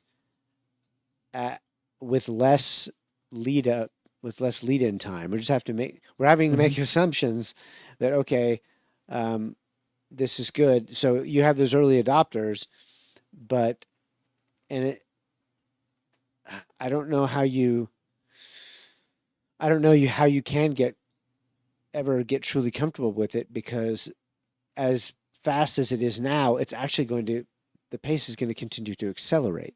And so things that we've come to take for granted, like our cell phones, the next iteration of things is coming even faster. And so I don't, it's almost like we're put into a no-win situation, because in order to reach out and touch these new technologies, we have to give up more and more control, and we have to be more and more accepting that we Okay. And I don't, I mean, that's an existential, like, Let me just thought paraphrase both problem. of you Yeah. to sort of check something, right? So what Kevin is talking about here is a shorthand way of describing the classic IT issues of design, build, test, verify, accept, right? Okay, because basically he's implying that depending upon the task or problem set that this system, right, in whatever form is presented to me, is supposed to be fixing, the problem set will determine my standard of evidence, proof, certification, verification that I should tolerate or accept the solution on offer, right? And the harder the problem set is, the more difficult I am to satisfy at any angle, from safety, quality, time, blah, blah, blah, blah, blah, right? My standards all go up as the problem set increases, right? So complexity-wise, driving is complex. So we should, right, have very high standards of certification, testing, and all this sort of stuff. So obviously the question would, a quick corollary is, why the fuck and who the fuck, why the fuck is live fatal potential testing being carried out on national public roads by Tesla and other companies with no citizen input and validation of that whatsoever, on a completely opaque basis? And it's been going on for so long that plenty of these cars have crashed with fatal outcomes for people in them or around them, which also raises a second corollary question of, when it comes to driving, do you think it's just the guy in a Tesla that's subject to the risks of FSD? No, it's literally anyone in proximity when something goes wrong, even if that's just a shitty lane change that causes somebody's wing mirror to get taken off, right? And you don't know if the car is in FSD mode, so you can't take evasive action to just stay the fuck away from a Tesla in FSD, right? Because you don't even know, right? These are issues which are real and live, and nobody's bothering to talk about them, right? In any way that's getting us, who are non-FSD users, safer, right? We could still all be run over by a car that's twice as heavy as any other car. So that means you're guaranteed to be fucked up from it, right? So that's one set. Now, with Charles is pointing out, he's saying that basically, actually, I've forgotten now because I've been rambling for so long. Essentially, it's forced upon you by the pace. Right. I'm saying that comfort level that would come with, you know, I mean, and we talked about this in business school as well. The curve of the adoption of technology, of the early adopters, late adopters, everybody in between. But he said, yes, as that it would take me a long time to get to a level of trust.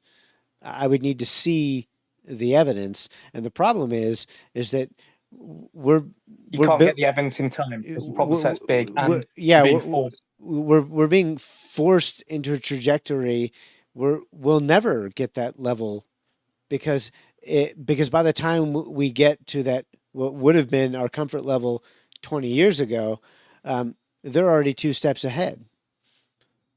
And I say just being the development of the technology, and the way I think about what you're describing is is summarized as a pipeline control and definition problem, right? Because if I put you into a funnel, right, and you enter at the wide mouth, the only place you're going is the narrow end, because that's the funnel, and I designed it and I put you in it. If you give me the power to define and create that funnel, and you allow me to put you in it, I know exactly what's going to happen to you. This is the forced acceptance of technology, because a number of collusive forces, i.e. the corporations plus a permissive government, allows those corporations to create in all its manifested forms the funnel that we're all now in. And basically, if you want to keep using Brave, you can't avoid Brave's transition to AI results, right? You can't avoid the evolution of FSD systems inside cars that are near you, right? Right, And so on, because and they're also forcing you into it. Yeah, they're forcing us into it, and they're also not even. This is we've seen, whether you call it on the intellectual dark web or whatever. You're seeing Eric Weinstein and Peter Thiel and Joe Rogan and Elon Musk. You're seeing all these people talk about AI and the promise and peril of it, etc. But the truth is that they're not doing anything. It's all talk. And as they're talking, it's accelerating towards its conclusion, and they're not offering up any. They're literally not offering up any sort of realistic measures to stop it. All they're doing is investing to do it, and basically forcing. We're going to be forced along into this, whether we like it or not. And so, the fact that they don't have, the fact that they don't even have complete agreement over what the definitions are of what it is they're trying to achieve, that's at odds with this, that they want us to accept that, okay, whatever it is, we're going to be forced to accept it. So it's, I don't know. To me, it's a problem, and there it seems like the geopolitical solution to, instead of having to allow us to have this open discussion about this as nation states and as a global community, and have the people involved in the discussion, instead of giving us our voice in this, they're just pushing us along and then distracting us with all this other bullshit, just to keep us occupied. When but also remember though that most of the Western talking heads about this are, when you say they're talking, what they're talking about is very clearly patterned output, which is this: trust the corporations, bro, because the free market will generate adequate solutions, because that's what the free market does. And I believe in free market thinking. Right, which is of course bullshit, because if there's one sector of technology, or one sector of our economy, which is tech, which is literally 90% of the growth, whether you consider the stock market growth or the actual capital growth, the capital investment that's taking place, all of that, the vast majority of that is, especially in the United States and other Western states, is not going into industrial capacity. It's going into AI and the other aspects around this. And so we're letting our societies crumble as this takes place. But the biggest problem is that they say, "Oh, it's capitalism, bro," but it's not capitalism, because what's been there in Silicon Valley since the start, and what's been made exponentially more powerful because of Silicon Valley? It's the fucking deep state. But also, if you're fundamentally going to lie in three different ways, which are: one, trust the corporations, bro. That's a lie, because no corporation creates a solution. It only creates a profit opportunity and pursues that to its death, right? And destruction for everything around it. That is literally the CEO fiduciary responsibility of shareholder value add. That is correct. Has nothing to do with benefit. It's about shareholder value add in the way that you define that. Second, he's claiming that a free market exists. It doesn't anywhere on the world, in the planet. Within that, a free market does not fix minority problems which do not cross the threshold of margin requirement, right? So this is why you need subsidy to fix, say, sickle cell anemia, because A, it's hard to fix, B, very few people have got it, so C, there's no profit incentive, because you'd have to price your solution to that so fucking high, right? Nobody'd ever buy it. So therefore, you can't have a free market to fix those kind of high complexity, low volume solutions, right? Because there's not enough demand. Well, that's right? before you get to your third point, that's why now in the last 18, 24 months, you're hearing Silicon Valley people saying, oh, well, I guess we're just going to have to invest and build a whole bunch of nuclear reactors so that way we can have the power capacity for our AI. When, of course, we could have invested that 40 years ago and increase the standard of living for everybody across the world, and freeing up more capital for things like, sickle cell anemia research, for instance. But anyway, I digress. Anyway, so you in your third point. Well, and then so it's right. Free markets will fix it. Trust me, bro. Corporations and I can't remember, but look, they're lying in 3 different ways, right? So from the get-go, the moment they open their mouths, because they're using false constructs. So if they do that from the beginning, you cannot expect them to be telling you the truth at any further level of depth, right? Now, Weinstein is an interesting guy. I'm just going to say this very quickly. If you listen to him from a generalized political perspective, he makes a lot of sense, because what he's saying is everything you're looking at with politics is fucking fake. And I've been saying it since 2011. Yeah, I agree with him. But then you go and look at his stance on Israel, and he's pushing the fake Israel line on Israel-Palestine.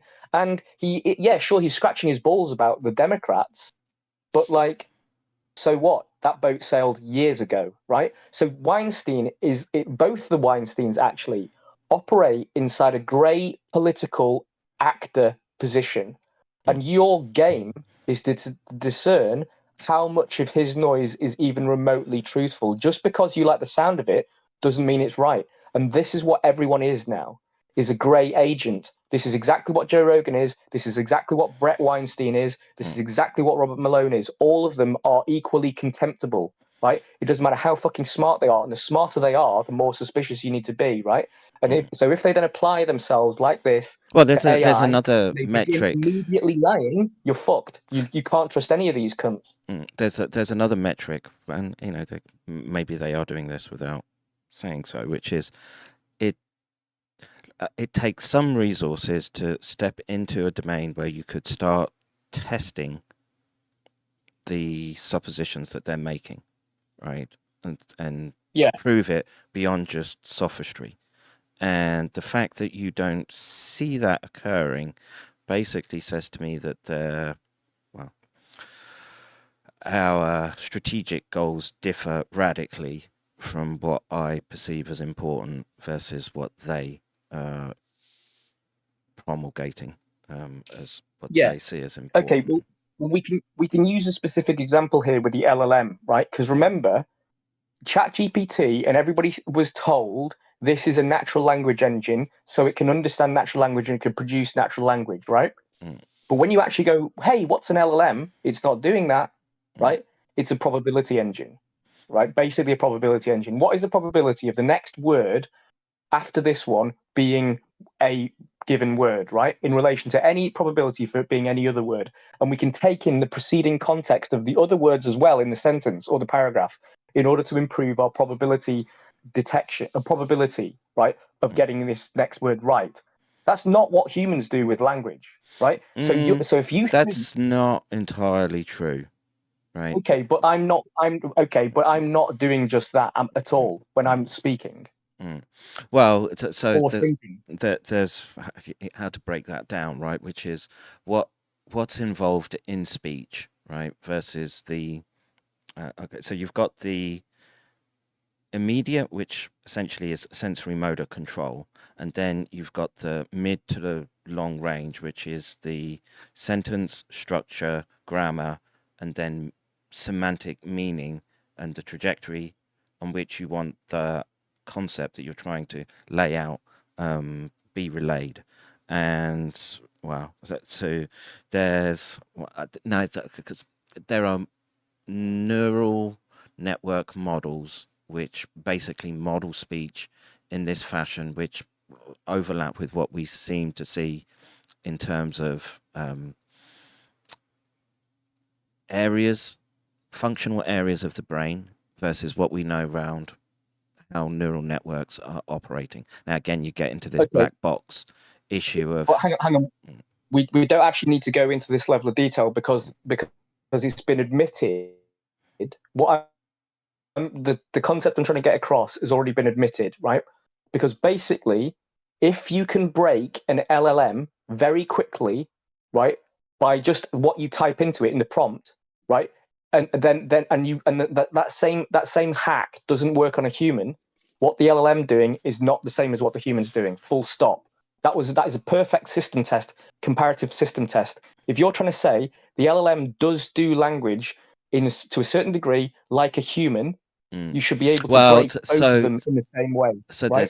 So we have to think about what language means, right? So it's about, so this gets down to symbolic representation and how that's mapped onto networks. And the thing is, it's wildly different between individuals plus cultures, etc. And this is, like I said, it's not really my domain of speciality, but I've read and delved into this literature only because I was sort of forced to at the time.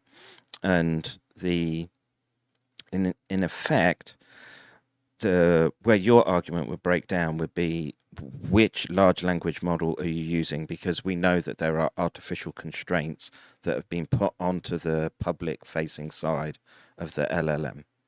Whereas if you had the full fat version in this instance, it may be far, far more difficult to achieve what you're describing. And so there's where there's gray area there, right? Yeah, but okay, that's fine, but that's fine, right? But that's not the point we're driving at, right? I'm trying to use that to peg out this point. The user end marketed perception of what LLMs are is not accurate, and you can see this from when GPT-3 was launched. There was a whole slew of media writing that said, "Oh my God, AI language models have come so far that they can, one, get rid of coders, and two, get rid of services like lawyers in the near future." That's not true, right?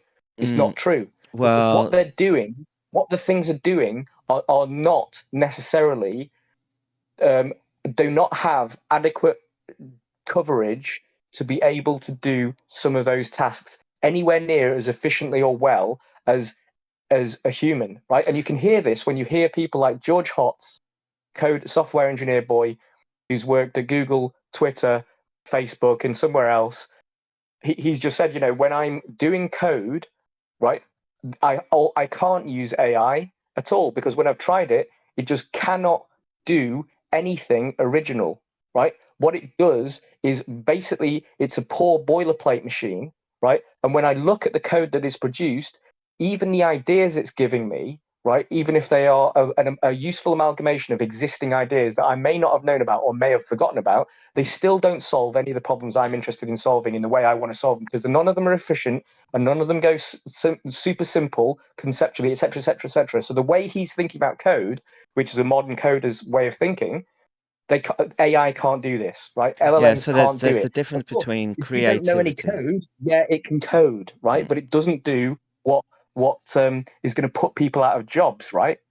Well, depends whose jobs, right? So the top tier of Google, probably not, right? As you need that creative element. The stuff that's essentially what's basically stitching together already made blocks. So right, let's say you wanted object-oriented coding that's creating libraries which were made by people was already putting coders out of work before you even had AI. In a sense, yeah, but it just took a big leap in being able to essentially, well, you can give it to a child now and say, and they can come up with functional code, whereas I don't think that would have been the case 10 years ago. And Yeah. this I see every day in my kids. Right, but we also don't know to what extent those senior coding or individuals at Google, we don't know to what extent they're relying on their own ChatGPT-5 for the so there's this development. is the unknown unknowns. Okay. So what I'm getting at here, though, is that the public perception of what these things do, can do, and will be able to do in the relatively near future is just wrong. Because what we're engaged in is a perception management exercise using corrupt media, which is essentially a hype machine Yes. for an industry which 100%. has been marketed, overhyped, which is why there's a big pullback, and which is why there are many corporations saying, well, we implemented certain degrees of what were meant to be AI tools in our HR function or our marketing function or whatever, and we're just not getting any return on it because, one, the amount of time we have to spend training and building it up and the energy spike that represents is high, and two, the output we can't entirely trust, or it's not sophisticated enough, or we have to have a person sat with the machine verifying everything it does, and we're working out, well, we could have done this quicker and faster if we just put a human on it in the first place. So it's just not as advanced as we think, right? And so what you're watching is an industry that's beta testing itself inside its live customer base. Who else is doing that? Tesla's FSD. You see that yes, very well put. Yeah, very well put. And that's how to, well, you've got to find solutions to where they're rolling out a partial product and basically reliant upon, and someone I was listening to, I don't know, it comes up in my unlogged in YouTube feed, and I guess because I go to the same channels anyway, but he's a funny dude who talks about coding, etc. And he was basically talking about Amazon Web Services, and he was like, oh, this product is terrible, right? But basically what Amazon did was basically open the doors to so I won't say unlimited, but sort of this huge potential in terms of server resources, but that all these products that came with it were essentially dog shit unless you really knew how to put them together, and then you required the coding skills to actually implement them. And so basically what the Amazon has done is basically just get all these people to develop their product for nothing, whilst actually these people have paid for the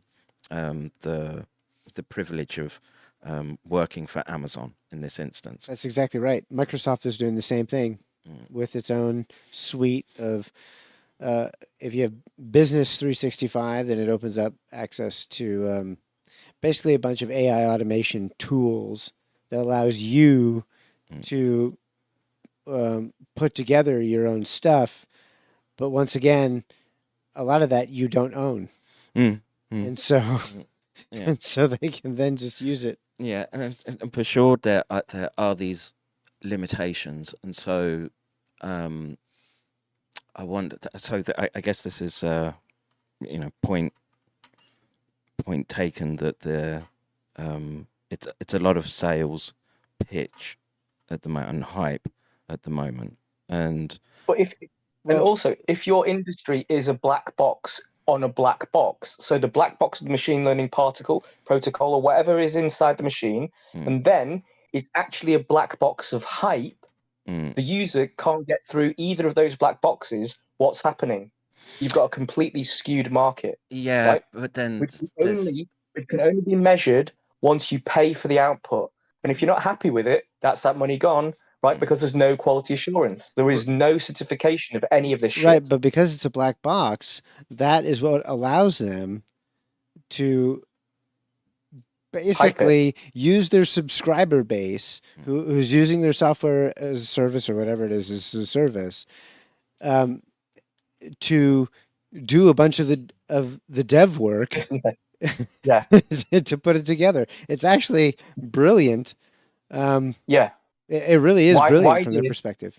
Why did Elon Musk put some of the Twitter protocol algo onto GitHub? Because he was getting a shit ton of free coding done. That's exactly right. Yeah. And I can't even blame him for it. Yeah, because there's essentially what is in effect an infinite pool of talent that you could draw on, because there's going to be some spurg that's going to sit there and go, well, my God, we can cut that code in. Well, look at us. Look at us. Look at us Spurgs. Look at all of us Spurgs who did all the work for Rand Paul, all the work for Robert Malone, all the work for the leaders of the resistance. We did all the research, Drastic, everybody else, and all that did was get funneled into messaging that was controlled through a small group of people. So, okay, but wait a second. Process. Think about this problem, right? If you build a piece of software, you're doing unit testing, integration testing, and then system testing at the bare minimum, okay? And then you may go into UI, UXI testing, user acceptance testing, okay, at the outside end, right? So if you've got a relatively standard contained system, right, that's understood, even if it's a big problem set, you could all do that in-house. That's the job of software development, right? Well established. Now magnify the complexity of the system, and therefore the problem set by 1 or 2 orders of magnitude, and also change the characteristic of the input variables and the output variables and the variability of what input will get what output.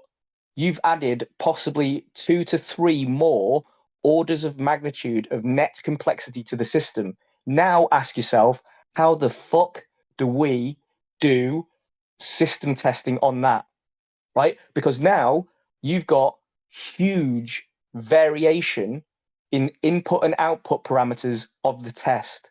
What do? You basically don't have enough labor. So therefore, you rope in the globe, right? This is exactly what's going on with use of a chat GPT, because a prompt can be formed in any way. Anyone can write anything in English, right? And therefore you've got a literal version of it and then the past meaning version of it. And you can change that in an almost pseudo infinite way, depending on how long the prompt ends up being, right? And therefore, if your measure of what happened, has the prompt been properly processed? And the only way we can judge that is on the quality of the output, but the quality of the output is possibly potentially approaching infinity. That's an absolute testing nightmare on labor, if not actual thread design and input-output design. Yeah, so right? This is where you get into. What? That's why it's being marketed like this, because they're getting you to do system testing for free. Yeah, so this leads to like what industries are coming in, because when you think about it from a systems perspective, and we've all sort of been there, and you realize that your job is kind of bullshit, but it's sort of, in effect, it's serving a purpose, because the devil makes work for idle hands, I guess would be the system, the catastrophic endpoint for the system in and of itself, right? So you have to, the way, and this gets down to the control aspect, and whether you want to think of it as a defense posture as well. In effect, their concern is more about, you don't want too many free range human beings going off the reservation and causing all manner of problems, because you're reliant on that body in some way to implement the actuators at the social level, right? So and it would have been, it's far simpler to think of it sort of 100 years ago. Don't even have to go back that far, right? But there was, you went, as you grew up, you would be conscripted in and you would do military service, etc. And there was, very constrained roles that the Untermensch basically had to saddle as part of their social contract. Now, as you could argue that systems have become somewhat more sophisticated, and you could and so think about this just in terms of energy, right? So we now have we've solved some of the primary issues around energy, such that we can feed. You could make an argument about whether it's good or bad energy, looking at the health of people, but in effect, we've become so efficient at making energy that we've literally got a mass land whale invasion ongoing. But the point I wanted to get to is that how do they structure the next iteration, system iteration, such that there are mechanisms that allow for, well, so some degree of surge capacity if there's something like conflict, but you want to maintain a degree of minimal expenditure for the workforce that you have. So you have to make a new type of industry, and I think a lot of that is just going to revolve around what you've been describing, which is essentially beta testing, and this is where the smart contracts come in, and this idea of they essentially algorithmatize, I guess if you could say that word, any and all elements of the social contract, right? Wait. Hang on. There's a problem with this idea. It's because of price discovery. Price discovery has already taken place in this context, and the price is zero. It's actually negative, right? Because people are already willing to system test it for free and even pay for the privilege, because you have to pay for tokens if you want to get a more meaningful output from ChatGPT. So you're paying to system test it, right? You've fucked price discovery. There's no reversing of that model. So you can't now go and say, all right, what we're going to do is turn people into prompt engineers, right? Because anyone with natural language can do it, and anyone with even shit natural language can do it, because we want to be able to cater for shit natural language as much as we want to cater for perfect natural language. How much should we pay them? Should we say we'll give them UBI? Yeah, but you've come up to the well, if it's the calculation is basically being played out as we speak, right? So in effect, you've got to. We've come to the understanding that in order to make the biological neural networks more efficient, in a sense, you have to create the idea of demand. It wants to take part, right? And so you're constantly having to iterate your system so that, and there are a couple of fundamental neuroscience principles that you have to bake in to your equation, which is, one, you have to grab the attention, and basically that boils down to something called salience, right? What's the salience of the stimulus that you can put towards the organism? And then second, you weight it with the reward, in its most basic form, it's the hedonic aspect of what happens when you can get the person's attention to focus on a particular problem set. Right, but this is exactly what they did. This is exactly what they did for the last 30 years. So what were the previous iterations of this? Opening up the internet to allow people to go online and do things, and e-commerce, etc. Providing free email access, providing free search options, and of course, what was behind all of this were they were gathering data, and once again, what was it based off of? It was based off of these carrots that they kept dangling in front of us, the salience, as you would say, because me as an individual user, I was able to. I remember back when I was still in high school, I started literally a website that was functioning, and it had a couple hundred members talking about high school football. And I did all the HTML myself. And that was me. That was the salient. The salience was I was able to indulge myself and utilize these things for my own purposes.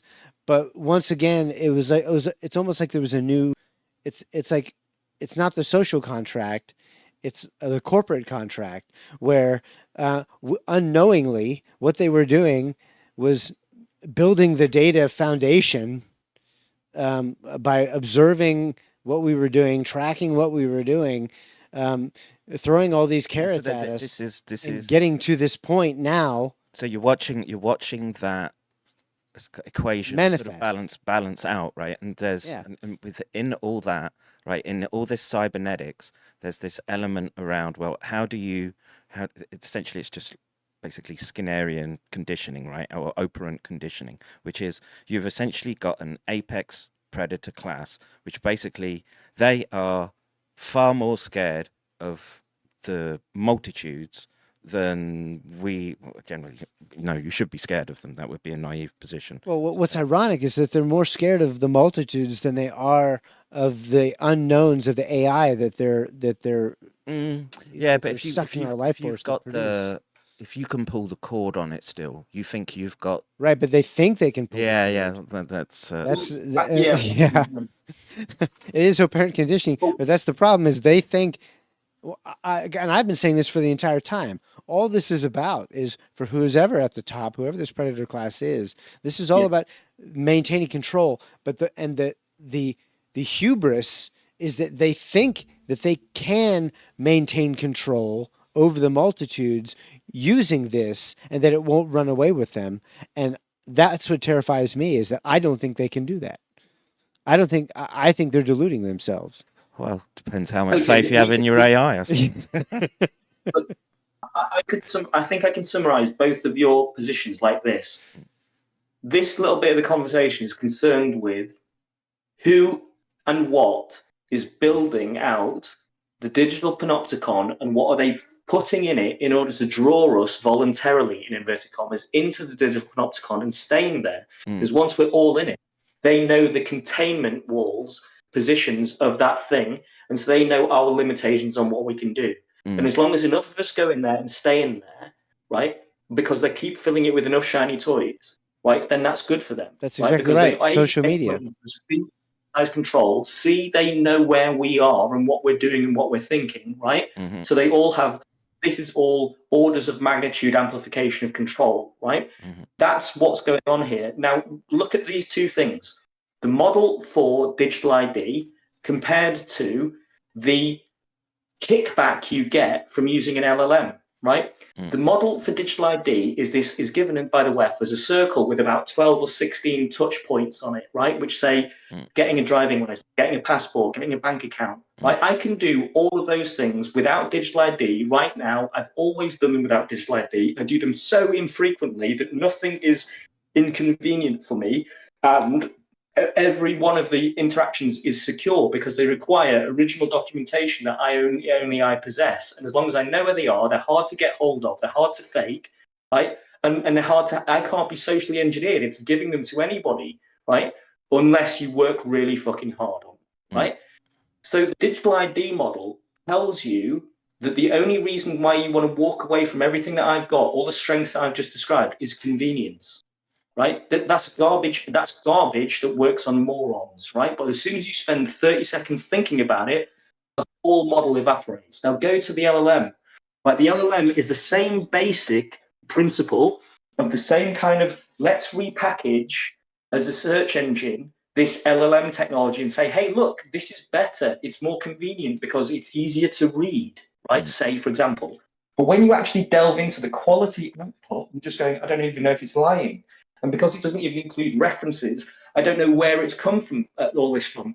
So as soon as I cross-check it, I realize that the quality isn't there. And it's even though it looks harder for me to get a list of traditional search results, which lead me to sort of primary or possibly secondary sources, right? But I know what they are. And I spend maybe 40 seconds or 60 seconds or a minute more, right, with a certain amount of mental process going on, I get a better end result as a result of searching the internet, right, from my traditional approach. Okay, what you then, if you think like that, what you realize is that in both examples, you're being led down the garden path into the digital panopticon in basically the same way. It's just that the presentation form of the argument, the sales pitch, has modified slightly because the machine, digital ID versus LLM, is the thing that's changed. The form of the convenience law has changed, but you're still being lured into a trap via the convenience law, if you see what I mean. Yeah, yeah. And it's implicit in the architecture that we've come to understand with respect to not just, so you have to wind back somewhat in the, let's say, cybernetic behavioral neuroscience world, where you get to this, well, how did they, what were we looking for in the brain as we tried to not instantiate it, but conceptualize it in terms of what we were learning about computers and computer science. And this was, we had to find, it's a manifestation of something called the temporal reward difference algorithm.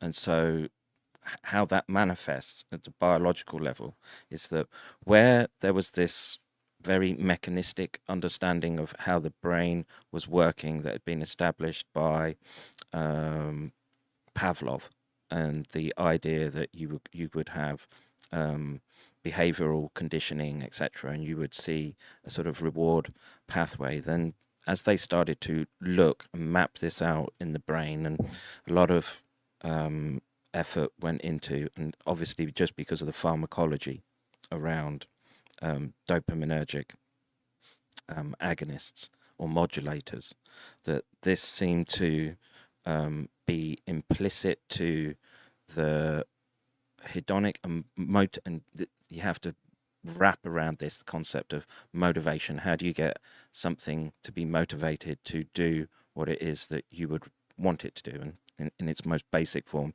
you think about training a dog and how you get it to do and become a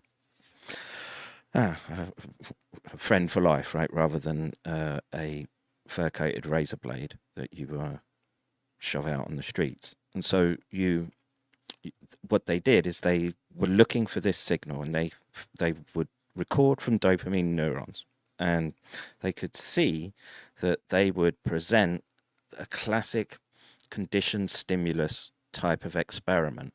And what happened was that the tuning of dopamine neurons shifted away from what's the conditioned stimulus and would no longer fire when, think the ringing of the bell with Pavlov and the drooling that would happen with the dogs, which is essentially an autonomic reflex.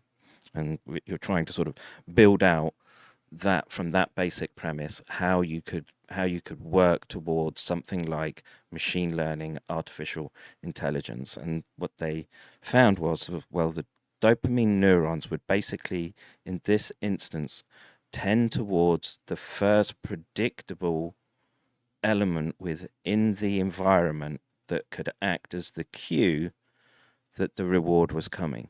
Are you following what I'm saying? Does that bit make sense?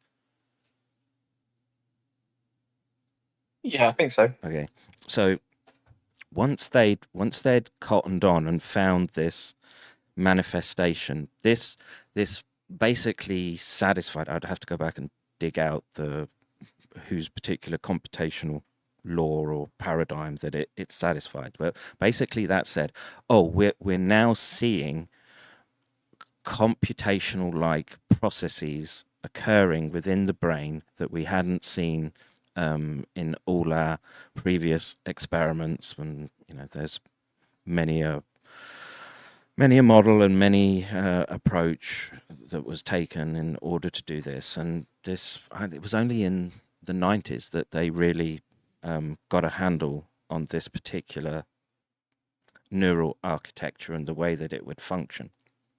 And so what that does is it creates the biological basis around which you can say, oh, there's a learning mechanism. We can, in effect, trace where the neural architecture processes and fits within the brain architecture as a whole. And then we can basically abstract that out, so we can start to say, how do we incorporate that into the machine learning algorithm so we can make essentially better widget. What did you say? Air fryers, right? at the beginning, some type of frying device, right? AI frying device. And so as this process sort of gathered a pace, the cyberneticists were basically saying, but within that architecture, we need an error signal that, in effect, dopaminergic neurons as a whole were not describing when we were recording from them with sort of millisecond precision. And it wasn't until, I want to say it was around 2006. Yeah, I want to say it might have been, yeah, I will say 2006, because I can remember the events as this manuscript. I actually worked next to him, just down the road, and with him. And what they were looking for was this error signal within the brain, because this gets back to this point around the models that you're building and the technology that you're developing. You're cross-matching what your best technology is versus your best understanding of the state of the universe. And the old adage, like, the brain is the most complicated thing in the universe, right? It's a very sort of egotistical way of thinking about the brain and neural architecture, but it's just, that's the way we tend to frame these operations. And what happened is that they found a small area on it was called lateral habenula, that basically was able to send the suppression signal at fast enough latencies within the windows that the brain is processing to say that acts as the error signal that you can now build out the next phase of your cybernetic model as brain as computation. And essentially we've mapped onto these principles this idea of, if you go and look through that, cast back to the IBM documents, which is this layered networks and the ability to strap onto it anything meaningful that, well, no, to say meaningful in this instance is not correct, because anything that you would say is trying to model towards brain and consciousness, right? Rather than, because you can make ever more efficient machines just with classical computation. That's not really how the brain is working, but you need something to sort of jerry open the black box, if you like, to get in there so you can start querying it to make more efficient models. And then as this discipline began to evolve, what you saw was the emergence of deep learning and what did they call it? Reinforcement driven temporal difference algorithms. And I'm sure if I just scanned through that IBM page, I would see it in there as this pivotal point around which that they said we can start moving towards, well, we've got artificial general intelligence in this title, so let's say that's the end computational goal. But the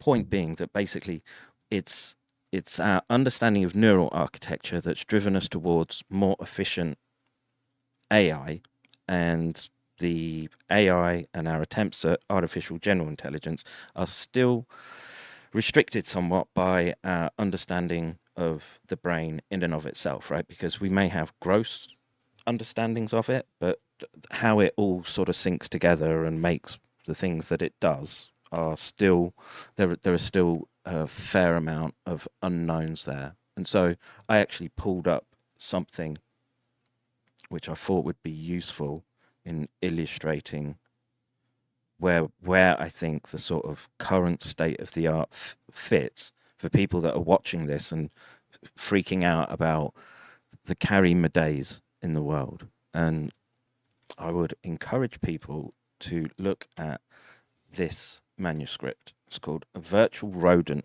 Predicts the Structure of Neural Activity Across Behaviors." And so why is this important? So part of what I was doing, and I've thought, and I'm glad I didn't do it, because I was angling because I didn't know any different. I thought that's what I was supposed to do, in a sense. I didn't realize the ethical fallout from what I was doing in terms of pursuing this particular technology, right? But what you're seeing here is then basic, and this will wrap up the digital twin, and then we can sort of put a bow on this string, because we've been going quite a while.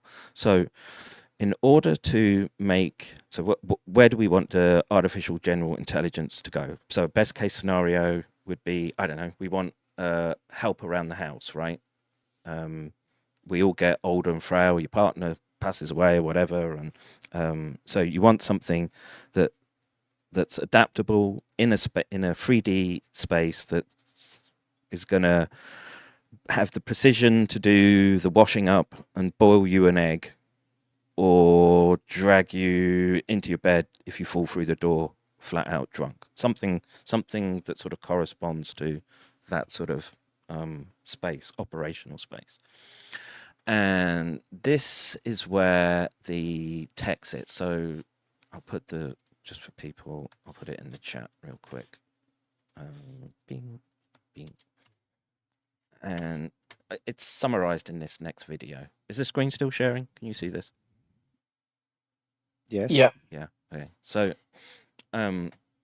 what is this doing? So basically, this has electrodes embedded into the brain of a real rodent. It's essentially using neural network architecture to essentially read from the motor areas of the brain, and then through that, it's able to then basically make, in effect, it's like the neural equivalent of the large language model, right? And you can take the motor and postural position of the animal, and in effect, you can relay that onto the virtual rodent, and that you can get them to match and predict. And so the virtual starts predicting what the actual animal is doing, right? So, you know, why would you do this? Well, if you can do it in silico, then you don't have to do experiments on animals. I think we're a long way from that, but this, I would say, is probably about where anything that reasonable sits at the moment. So I don't think there's any sound in this video, so it's just the clip from the paper, but it should be self-evident. So actually, just so people can see that, if you can see that there's a cap on that rodent, right? And there's basically tether to it that's it'll be optogenetic and recording probes, right? I don't know if you can see that, if it's clear at all, but, and so you're basically watching the animal. It's a computer version of the video, and basically it's just going to transpose what it does and how the virtual model reacts, right? So there it's building out the kinematics, right? Pose estimation. And the rodent now is basically just going to start simulating the brain activity and the behaviors in and of itself. And, you know, everyone sort of thinks they've got a spin on their own neural networks. And that's kind of where the technology sits. So what do you hear about digital twins, right? That essentially you could build a instance. So I could say, okay, Charles is, I'll just put that, does it loop? Just loop. And I could say, okay, there's the Charles robot over there, and I want to be able to say that he's going to have, this is his normal operational state, and you could take basic physiological parameters for that, blood pressure, temperature, metabolic rate, all those sort of easy to get signals. And then you want to say, okay, when we have those, blood chemistry, obviously importantly, underlying genomics, right? These are all things that are readily available. And then what can you do with that once you've essentially built out the model such that you can say to the neural net, these are your initial starting conditions. Now do this with X, Y, or Z inputs to that starting state. So let's just say, I don't know, Charles started not just cigar smoking, but every 10th puff he'd swallow that lungful of smoke in that instance, right? And then you can add that, and this is where the prediction element comes in, and you would basically say to that, so how valuable is the compute time in that versus the variable input? And this is where you get into where these control systems are going to emerge, because okay, so what the large language model can do is say Charles wants to apply for health insurance, and much of the financial instruments that we have today are sort of based on what's it called, where you're basically betting on, but with large investments and what have you, those types of funds, right, to basically make more money for more people and siphon off the top. Derivatives. Yes. Derivatives. Yes, that's what I was looking for. And so in this instance, so getting back to what are the control mechanisms that they can instantiate when, in effect, in the first world, we've denuded industry to the point where most of it is automated anyway, and it requires less and less people to, in effect, run those operations. And you've basically done away with essentially what would have been clerical data input jobs that have been essentially the mainstay, and including that service industries right now, because basically a robot could bring you your coffee now. And so where does the money come from? Well, it comes in the form of these sorts of predictions, and who has the best, I don't want to say, because presuming neural architecture is the best way to solve a problem, and I'm not sure that's entirely the case in this instance. So it depends on the problem set, where one particular architecture is better than another, right? So your brain will never be able to compete with even a simple calculator just for being able to do something to the 10th decimal place, and consistently, minute after minute, second after second. And so this is what people are confusing around the elements of digital twins. It's basically, it's going to become a tradable, or probably is already a tradable commodity that is, you can essentially think of it as a classic trope of, your birth certificate is essentially a collateral that is essentially traded as governments, again, hedge or borrow against future return. Right. My question would be, what is the financial incentive to devote enough compute to any one individual person? I mean, it seems like, I guess I'm not understanding, like, the digital twin that I envision as of right now is just, social credit score. Like, yeah, it's all those things. Like that. So I don't see, like, when we're talking about this, like the rat, they don't have the computing power at present to be able to make models, to be able to go through all of the different variables of our behavior. To do that per individual would be very cost prohibitive. So what they're doing, really just doing is already doing this a bit.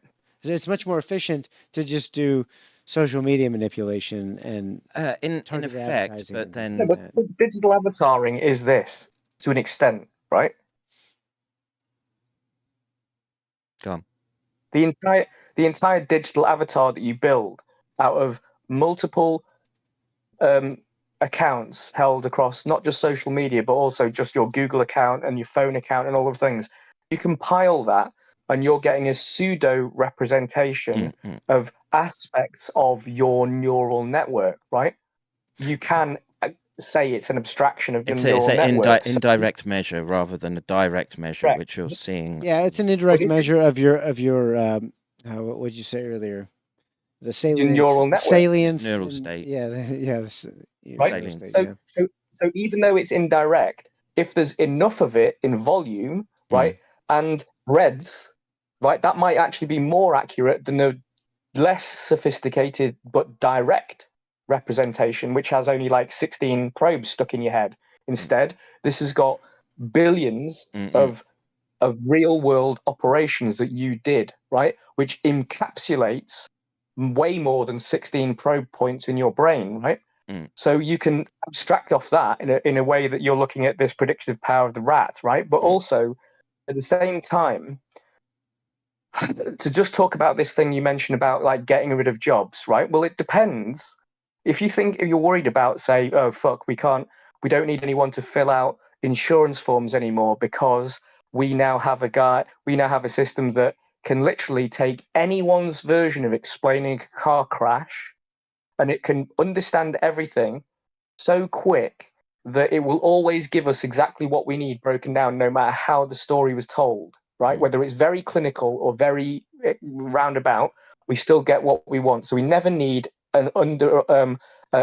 anybody taking a call handler for insurance claims. An adjuster, yeah. Okay, but wait. So that would be one argument. The traditional thing would be like, so those jobs are gone. No. We got rid of them, not because we created a system that could understand natural language. It's because we reduced the total number of car crashes ever, because we just made it impossible to have car crashes, right? So we don't need anyone to record any insurance claim ever, because we actually eradicated the need for insurance, right? That's more worrying, and it's still perfectly possible depending upon how you apply technology in the digital twin model. Because if you now have a system that says, even with hyper privacy, the stuff doesn't leave this car, right? This person is adequately predictable from all of the parameters we've got, right? We know exactly where they're going to be on the road, and then that car can tell all of the other cars where it's going to be in 5 seconds time, right? Then basically you can't crash a car anymore. Yeah. Right? Bang. So all of these things are true, right? Everything that's been pulled up here, right? And so you're trying to grab as many variables and stick them into this bucket that essentially, but we've belabored the point around how to pitch the sales element of the technology as it sits at the moment. And so what's playing on the screen essentially is it's kind of getting distracting, but that's like the bleeding edge where, and I'll give you a real world example of where something like this would be used, which is in combat operations where it's high stakes, or not even just combat operations, anything like pilots, surgeons, anything where there's high cost per decision cycle that individual or team makes. And this is where you're trying to deploy and maximize the technology. Now, again, how much of it is hot air versus the practicalities on the ground, and where do they envisage much of this going? I think a lot of that is still to be worked out, because there's still the equivalent of like the black swan event in the technology, which could flip things on its head.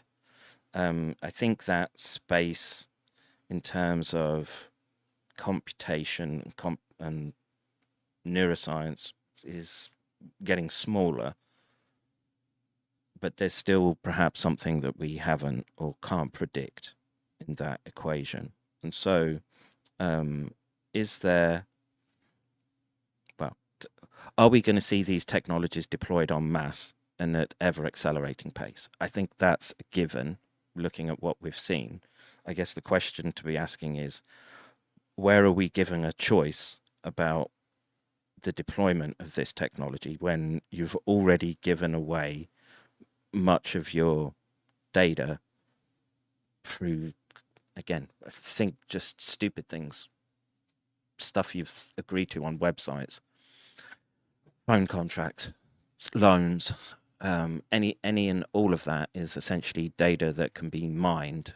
And there's a, well, then there's the the hazard around what's real world data versus what becomes just simulation, and then the learning breaks down because it's not getting real world data anymore. And that's a sort of known problem in this problem set, I would argue. And Right. Well, I believe there's a very quick shortcut you can use to answer your question about how fast and how much choice and how much ability to object is there going to be. It's very, very simple. Just try and find this phrase to sum it up, right? He who picks the questions controls the debate. He who frames the answers controls the Overton window. He who sets the Overton window controls perception. He who controls perception defines reality, right?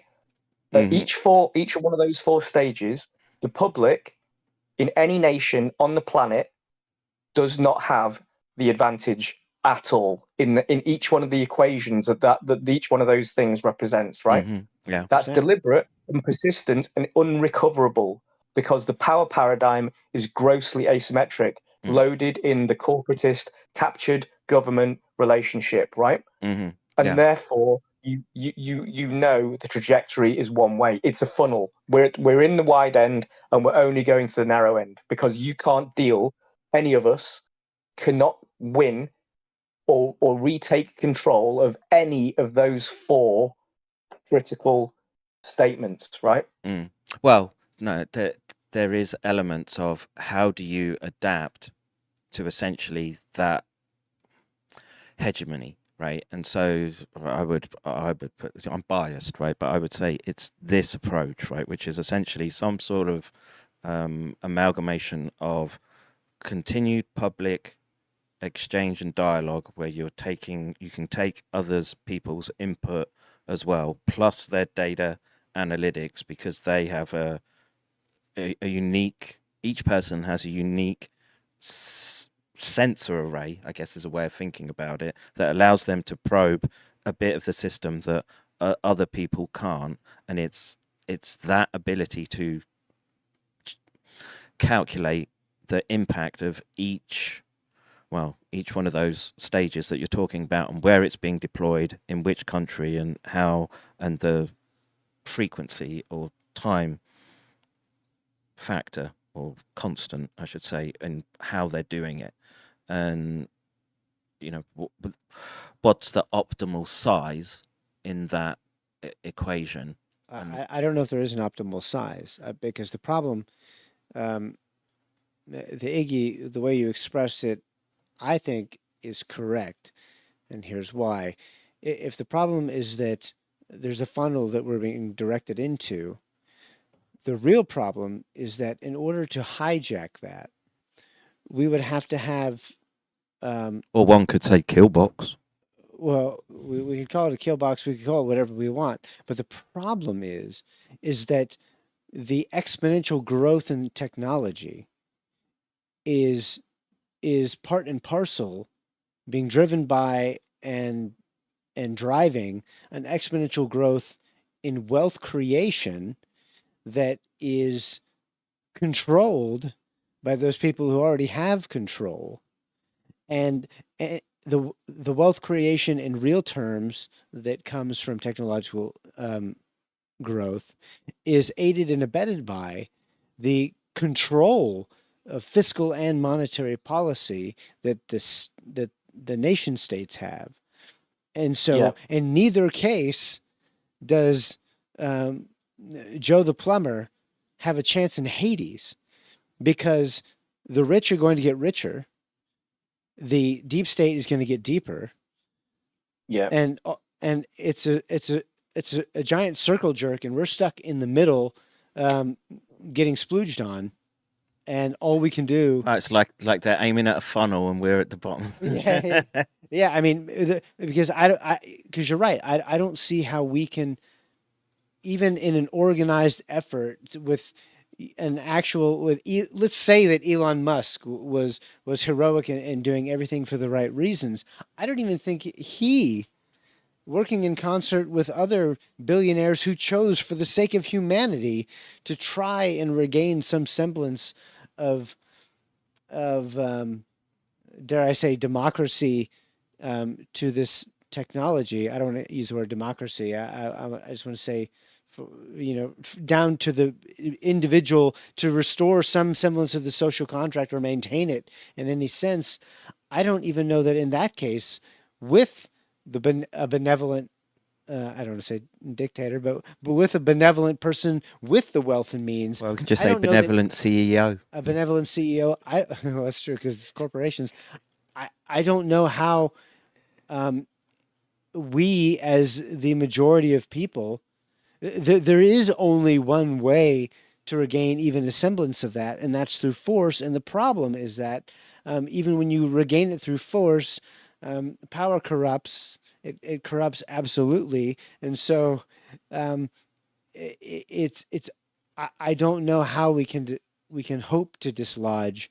That's why you need the group, some sort of group cohesive strategy that enables you to problem solve and test in as something approximating the time frame in which, and we have something in our favor, which is incompetence scales with size as corporations grow, right? And so it's true, but as the technological growth accelerates, their ability to control and keep track of and thus to limit our communication and our dialogue and to silo it and all sorts of various things accelerates as well. And so without that ability to freely communicate, I don't even know that we can even have that avenue. Look, there is the straightforward argument for any form of counterbalance in this grossly asymmetric system is to fucking build what you want, right? You build it, others will come, even if that's only a small number of users. But if you need scale in order for your thing to actually work, you're fucked, right? But you've got to build it anyway in order to have a chance to build scale, right? So the open AI thing is that it's not open, right? It's totally corrupt. That's exactly right. And how do people react to that? Well, they go, well, we're working on open sourcing, right? And the fundamental principle in the AI world is if we open source all the models, and George Hotz talked about this in his Lex Fridman interview, which is useful, lay accessible breakdown of one of the counter competitive measures, right? Is this: you do open source all of the model, except you hide or obfuscate or conceal what's called weighting, right? So each company can have competitive advantage in their instance of the open AI, the open sourced AI, but what they do with weighting is their trade secret, right? And they get the results they get, and nobody knows what you'd have to guess by iterative guessing what their weights are, right? And the more weights are required, the harder that is to guess, right? So there's a way to be competitive in an open source world, right? But then there's a much more important principle, and Hotz puts it perfectly almost, right, in my opinion. If you are shitting yourself about AI or AGI, which we haven't even talked about yet, What is it you're worried about? Are you worried about the technology? Why? You need to be worried about the people involved in any of the technology, including the user base, right? Because if you think that the models we've got all drive power and control and possession into the hands of the few, that's what you need to fucking worry about. And how do you deal with it? Very simple. You make sure that everyone in the world has equal access to this open source AI. Because what you've then done is you've completely removed all possessive, competitive, black box access advantage, and you've raised the net intelligence of everyone in the world to the same level of potential. And that is the counterbalance to the thing that you're afraid of, the overpowerment of a few nasty bad fuckers, and it will always be the shit that floats to the top, not the cream that rises. So that's what you want to depower by totally delivering the intelligence capability, right, to everyone. And I agree that that is a thing that must be strived for. No, even if I it's agree imperfect. completely that should be the goal. And the problem is that even when, I mean, that was the ostensible charter of OpenAI. And look what happened. And look what happened. And what I just see yesterday, another news story where another 100 million each from Microsoft, Apple, a bunch of different companies putting in more funding rounds into OpenAI, ostensibly an open AI platform, but that's why Elon Musk was like, fuck this. And that's the problem, is that we understand that the democratization of the technology is the best way to maintain individual freedom. And they understand that too. And it seems like every time we get some progress down that lane, all they're doing is just creating silos and then preventing us from being able to do that. I mean, I remember being, 15, 20 years old, and Kevin and you even more so. You were well, I know Kevin's 10 years older than me. I have no idea how old you are, but I remember dial-up internet when you could go online and the world, it felt like the world was your oyster. And I was online using dial-up internet the same year that Jeff Bezos was operating out of his garage. And then, and so there have been points, and there are points, and I believe there's the potential for further points along this growth curve for the democratization of the technology. But it's, I don't know. I'm just concerned because it seems like literally every time anybody does anything, everything else is moving against it. So even when Elon Musk, a billionaire who is totally connected to NASA and the deep state and everything else, well, even when he bought Twitter just so he could say whatever the fuck he wanted to on a platform, we see what's happening with that. And that's it. So the crackdown is accelerating. And I don't know what, so my question would be, we see this AGI coming. What can we do in the next X number of years, 2-3 years, to help keep some semblance of democratization of the technology? Okay. Right, look, Kev, right, I know that you sort of said, let's wind this up, right, but I want to try and get this thing about AGI that you and I had a quick conflab on about form and kind of what I was saying to you about, right, even if we can't answer it, I want to get the concept out so people could think about it, and maybe we could pick it up some other time if it goes on too long. Do you mind if we do that? Because now that we're sort of segueing into AGI, I can do it quickly. Yeah. Okay, on your screen, can you bring up the Wikipedia page that says AGI? Because we need to use that linguistic framing to set out the stall effectively of the problem set, right? Or frame the perspective that I'm going to speak about, right? because it's not a perspective that everyone is going to either agree with or be comfortable about, partly because of conditioning, right? And partly because of forced perception, right?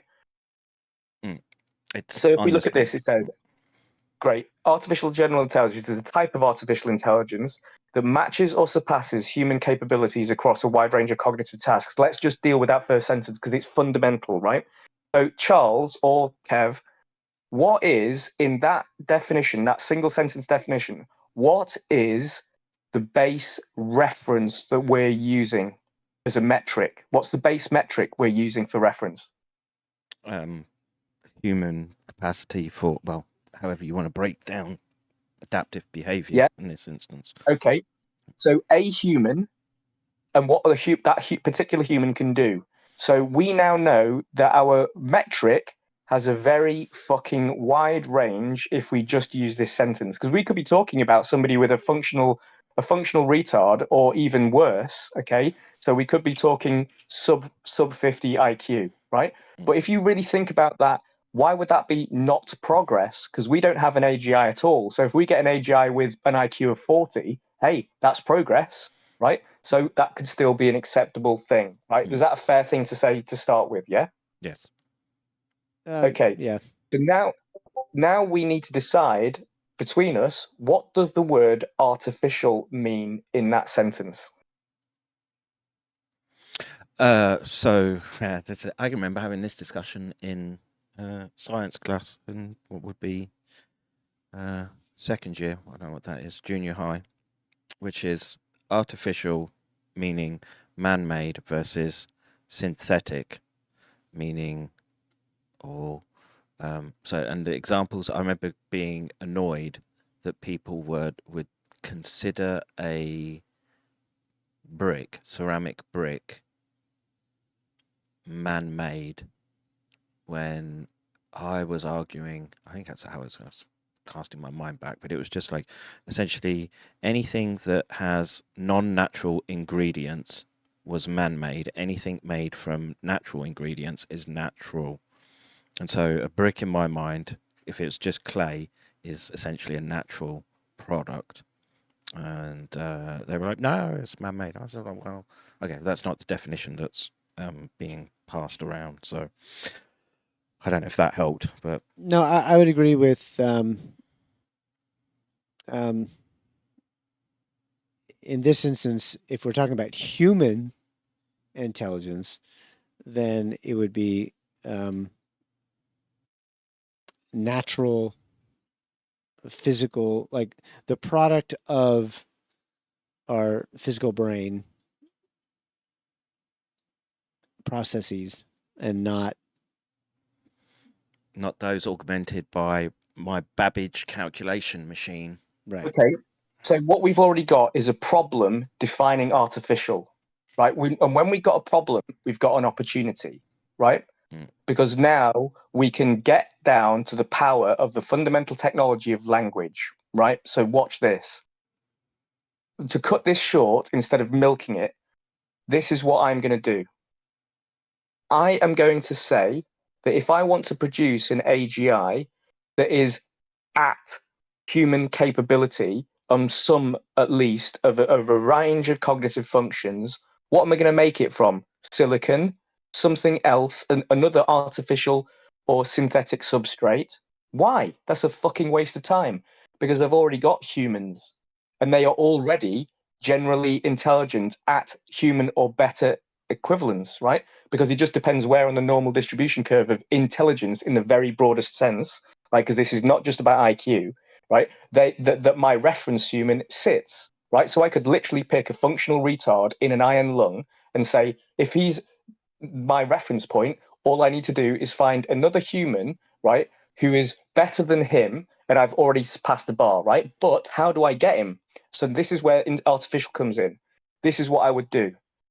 I would not waste my time and effort on inventing a new substrate. I'd take the existing wetware of a human and do this. Find two people, male and a female, and just look at their genomes and just screen them until I find two people who have naturally very high quality genomes that don't get sick, They seem to be relatively intelligent, etc., etc., etc. A bunch of characteristics. I just screen, right? And I select 2 donors, right? Then I go into each of an egg and a sperm, and I check that in that genomic instance, in that particular zygote, okay, they're as good as they can be. And now I'm going to use CRISPR-Cas9, right, say, to clean up the genes in there that I know that if I turn them off, I switch off diabetes, type 2 diabetes, type 1 diabetes, and we know that there's no other deleterious effect from mucking with that gene. It does exactly this, right? If there are others with greater ambiguity, maybe I won't do that. But for the ones that are clearly non-deleterious, for the function that I want to activate or deactivate, I turn them on or off as appropriate. And I do that in both parents, right? Okay, so that's 2 unnatural steps, because 1, you can't naturally screen with that specificity. 2, you can't gene edit with that specificity, right? In outside of this technology, which is all artificial. 3, I'm going to then artificially inseminate, right, or fertilize. That's an artificial step. 4, I'm going to implant it in the natural parent, then the natural mother. That's artificial. Like just shoving a turkey baster into somebody is technically an artificial step. I'm going to allow gestation to occur, right? Oh yeah, sorry. The other step I'm going to do is at the point of the first cell being manifest in the egg, right, before it splits into 2, I'm going to take that DNA and I'm going to check what the genome is in there to make sure that the effects I wanted to have manifest are manifest. Okay, that's another artificial step. And then I will allow that embryo to continue, provided it's carrying the genome. And I have to do that at that stage in order for every cell of the organism to reflect that DNA, and also for that to be transferable in the organism's offspring, right? If I don't do it at that stage, I can't guarantee those 2 things. So it's highly unnatural, right? I'm going to allow the gestation to occur. I'm going to try to, in every way I can, using any method, optimize the gestation from everything I'm feeding the mother and the conditions she's in, right, to things I might do to the kid in optimizing the, anything, right? So that I can consider unnatural. Some of it will be artificial, some of it will be not artificial, but the optimization effort I'm putting in would probably be artificial, right? Then once they're birthed, right, now I've got this other problem, which is actually totally synonymous to the AI training problem, right? I have now got a little human whose genome in chromosomal makeup is natural, is a correct human makeup, right? I haven't added chromosomes, I haven't taken them away, I haven't extended their telomeres or added genetic information that wasn't there. I've only switched on and off stuff, right? And I've not even talked about intelligence yet. So what I've now got is a little human, right? But they were brought into existence in a totally unnatural way. Then I've got to train it. So I've got to train a black box, because that human is a black box to me. I don't know what's going on in its head. I've got to use a sophisticated training system called education and nurture for however long I can sustain that for, in whatever way I choose, right?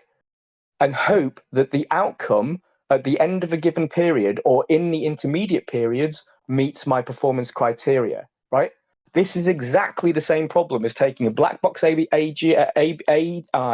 that I built and then data saturating it in the training phase, and then only being able to measure, can it do the thing I want it to do as an outcome at the end? And if it can, the training must have worked to some apparent degree. So that's good, right? So in the human, I've got the same problem. Now, just go back to the embryonic stage, and this is what I do. I find out that there's a correlation, a very, very, very strong correlation, or even proven causally, that if I do this, this, and this to these genes on or off, in combination or singly, I will literally probably got a 95% certainty that this child is going to have, on average, an intelligence that puts it into the top 20 or 10% of people, because they all have these characteristics, right?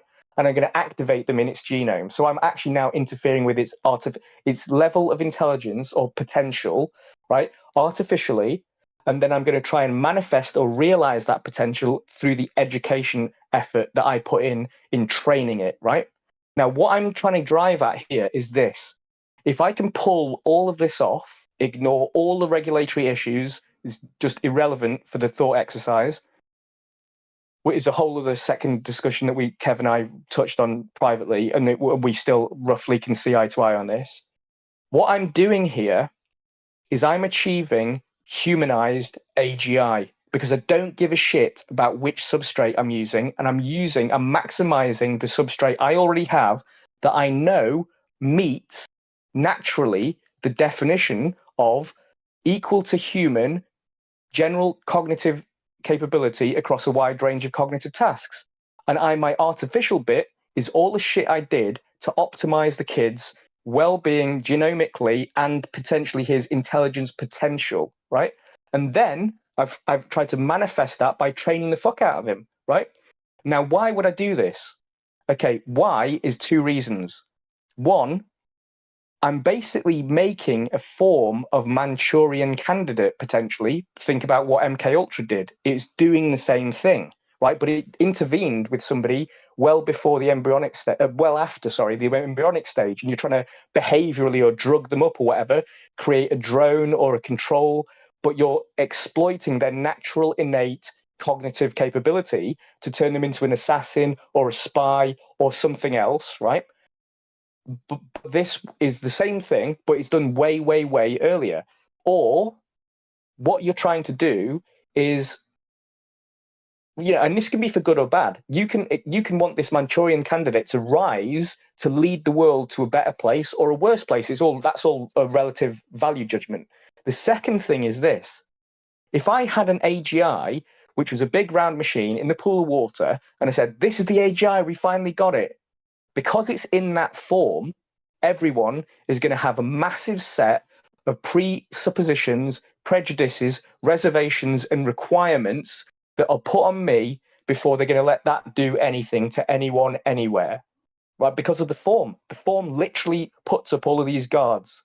So I bypass all of that defense by making my AGI look like you, and therefore it is totally undetectable, right?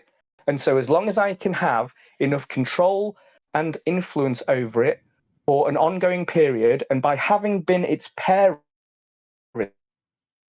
effectively, right, then I have got a much higher chance of getting this Manchurian candidate into society at really powerful ramification levels, right? And if I do that 10, 20, 30, 40, 50, 60 times, I could be ruling the world because I've stitched up key leadership positions around the world over the course of about 40 years, a single generation, if I did it right. Like that to me encapsulates two big problems. One, what the fuck is AGI? And two, the people that you should be scared of, or the thing that you should be scared of with AI or AGI, is not the tech, it's the fucking people. Particularly when the AGI can be a person. Well, there's a movie. There's a movie called Gattaca. Exactly. That right? discusses this. But the only thing I'll say to this, I agree that would be another path towards artificial general intelligence. But AGI is only a milestone towards something that they expect in not too distant future beyond that, which is an artificial intelligence that is supremely that is smarter than all the capabilities of all humans on planet Earth, and and then at that level advances beyond anything that we can even possibly understand. So that, and so in the short term, I would say that yes, I agree that you should be concerned about the people who are in charge of this, because yes, you could have a Gattaca-like situation, but the end point of this, the singularity of this is at a point where it becomes runaway, where it becomes beyond beyond generalized artificial like AGI to whatever happens that next step. And so that's a different level. So I agree with where you're at, but where it goes after that is what's completely unknown. Well, I'm reminded of the phrase, what is it? But are ye not as gods that die like men? Is that something like that? Some old book has that written in it somewhere, I'm sure. Yeah, there's again, it comes down to semantics, and the problem we have right now is just deployment of, we can calculate really fast and with high precision, but that it still kind of looks clumsy compared to probably, if you pick in the middle of that average across whatever metrics or traits you wanted to look at, a run-of-the-mill human being. Where does it go? Let's say I'm not sure, right? Because that's that boundary condition and always with boundary conditions, there's an element of opaqueness. So I guess the more disturbing aspect would be, it's not like these are novel concepts, and so there would be, in a sense, it wouldn't take that many resources or that much sociopathy or psychopathy to pursue, Gattaca, right? Where you literally got a farm of whatever they are. But I can't remember that story. Are they actually? They're just cloned, right, off the individual and just basically they're tweaked. They're perfected children. Okay. I'm trying to remember it. I just remember it's got they're gene editing dude in it. Yeah, they're gene editing the progeny. And then don't they break out of there and then go and kill the guy who's basically the customer, right? Who's basically one guy slips in and goes to space masquerading as another guy who is meant to be the genetically acceptable bloke, but there's actually a fault he's got. Is that right? And so the bloke who goes doesn't have the fault, but he takes the other guy's identity genetically to commit fraud effectively in the system. Is that right? Something like that? It's been so long since I've seen it. Yeah, I remember, like, there's like some standoff where they, like, one shoots the other, and then I remember him just sort of, I don't know, it's been so long since I've seen that. Yeah, the film presents a future society driven by eugenics where children are conceived through genetic selection to ensure they possess the best hereditary traits of their parents. The film centers on Vincent Freeman, played by Hawk, who is conceived outside the eugenics program and struggles to overcome genetic discrimination to realize his dream of going into space. It draws on concerns over reproductive technologies that facilitate eugenics and the possible consequences of such technological developments for society. Yeah, anyway. Yeah, well. Yeah, so but also when in this whole humanized AGI, we're also talking about obviously Blade Runner, right? Because but the big difference with Blade Runner in this model is that those replicants are not born, right? So they are manufactured at a state of adulthood, so they have no conditioning, preceding naturalized conditioning, hence why they have to have memory implants to limit their emotional shortcomings, right? And they give them a pseudo coping mechanism, but they are inherently aware of what they are, partly because of the knowledge of the limitations of their memories, right? And also because that's revealed to them anyway from the beginning. But the defense mechanisms of these things is like limited lifespan and so on and so forth, right? And everyone knows what they are because the form is not hidden. The form looks like humans, but everybody knows, well, he's a replicant because there's indications, right? They have to reveal themselves.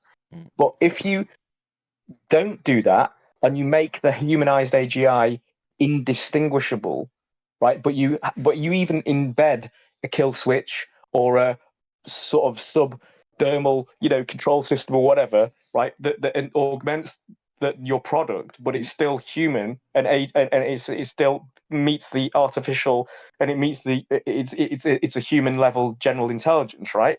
Because it's essentially human, right? You can still be running, you can still be beating the racket of all the people who are still struggling away in silico, trying to perfect the substrate before they even fix the general intelligence problem, right? And I think that this must be acknowledged, because if you don't acknowledge this, what are you ignoring?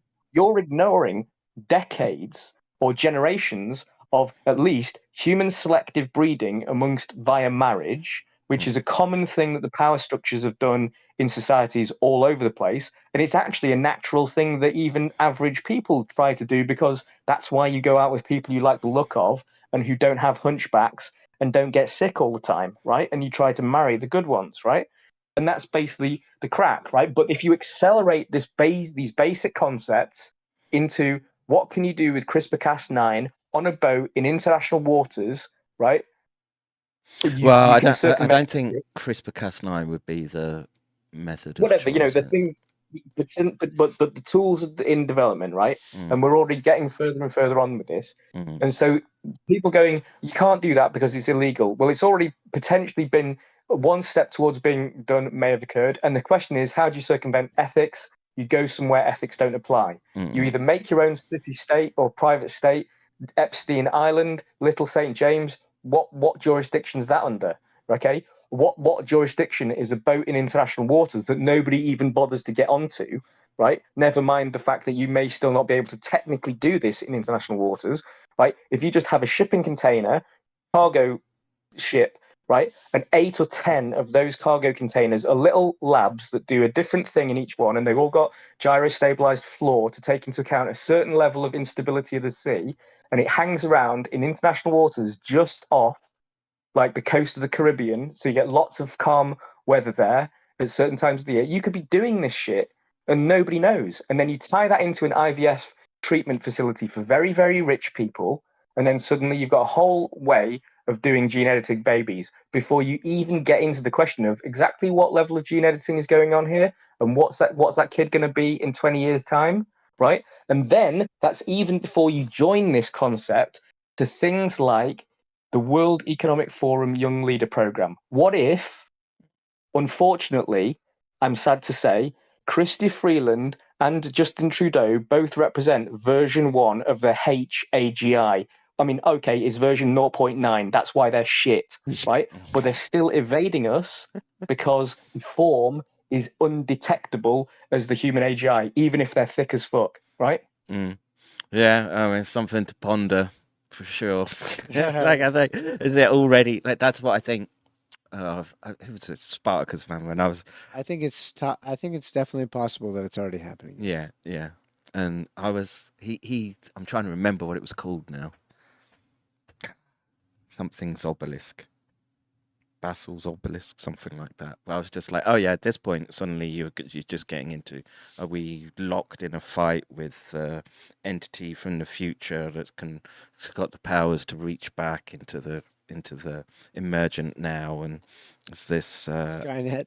Yeah, and in a sense, and it's and I was like, I was toying with this idea for ages because I was hooked on this idea of retrocausality and high complex systems, quantum systems, and someone had written it in a science fiction book, and I was like, God damn it, someone's already been there and trod that space, and there's probably not much use in thinking about it anymore. So yeah, I don't know, man. It's in strange times is all I would say. Yes. Likely to get stranger. All we can do is just you got to keep testing, man.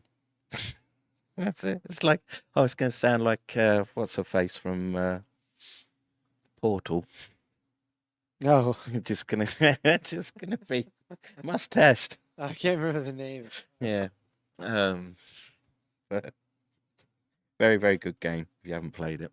Yeah, dude, I got to hit the bathroom. So, but fascinating conversation as always. Yeah, you want to add anything, either of you? Oh, no. The only way to win is not to play. I'm not buying that. I'm not buying that because it's too much of an intellectual cop out. No, well, yeah. And when it comes to and this, it's not. Yeah. also evolutionary cop out. I'd say that you can't win as an individual, but you have little or no choice. You cannot remain a user. You must progress into super user or beyond. Like if you do not upskill on an individual basis on a knowledge and semi-functional world, you're not living in the world. You're not actively living in the world, so you have no chance to compete. Yeah. And look, the older you get, the harder it gets. And just as I watched show Hack the Wii in real time, right? And I was like, oh, holy shit, man! It's just, I'm like, that's. But you know, there are better tools that are more sort of approachable than when I was a kid to do that sort of thing.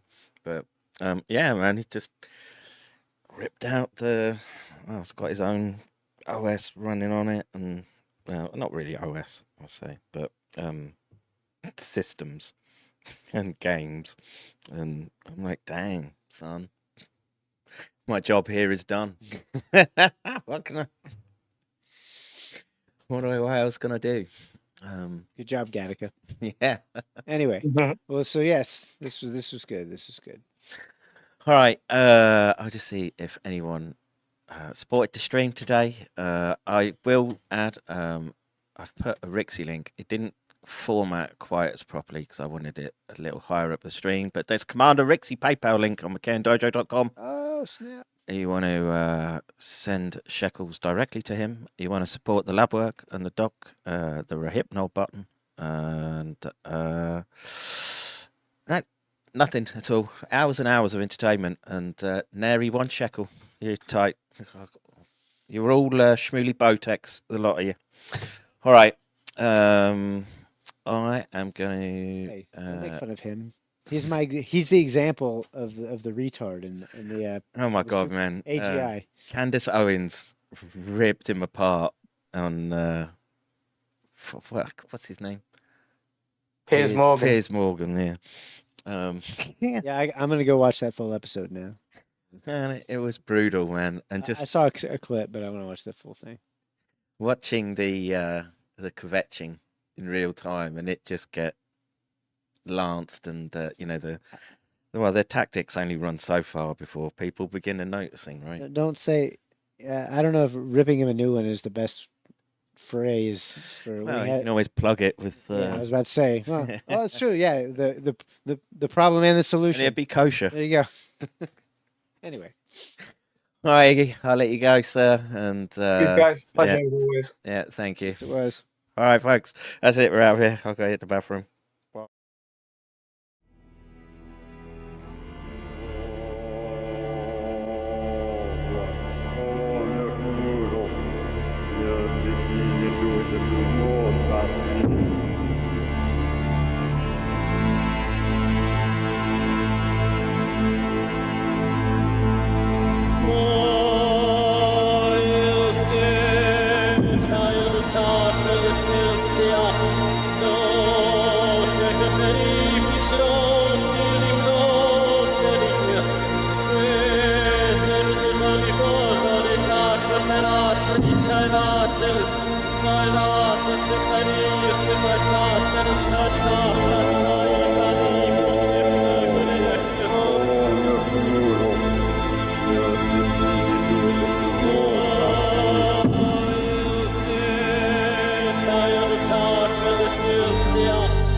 You are free.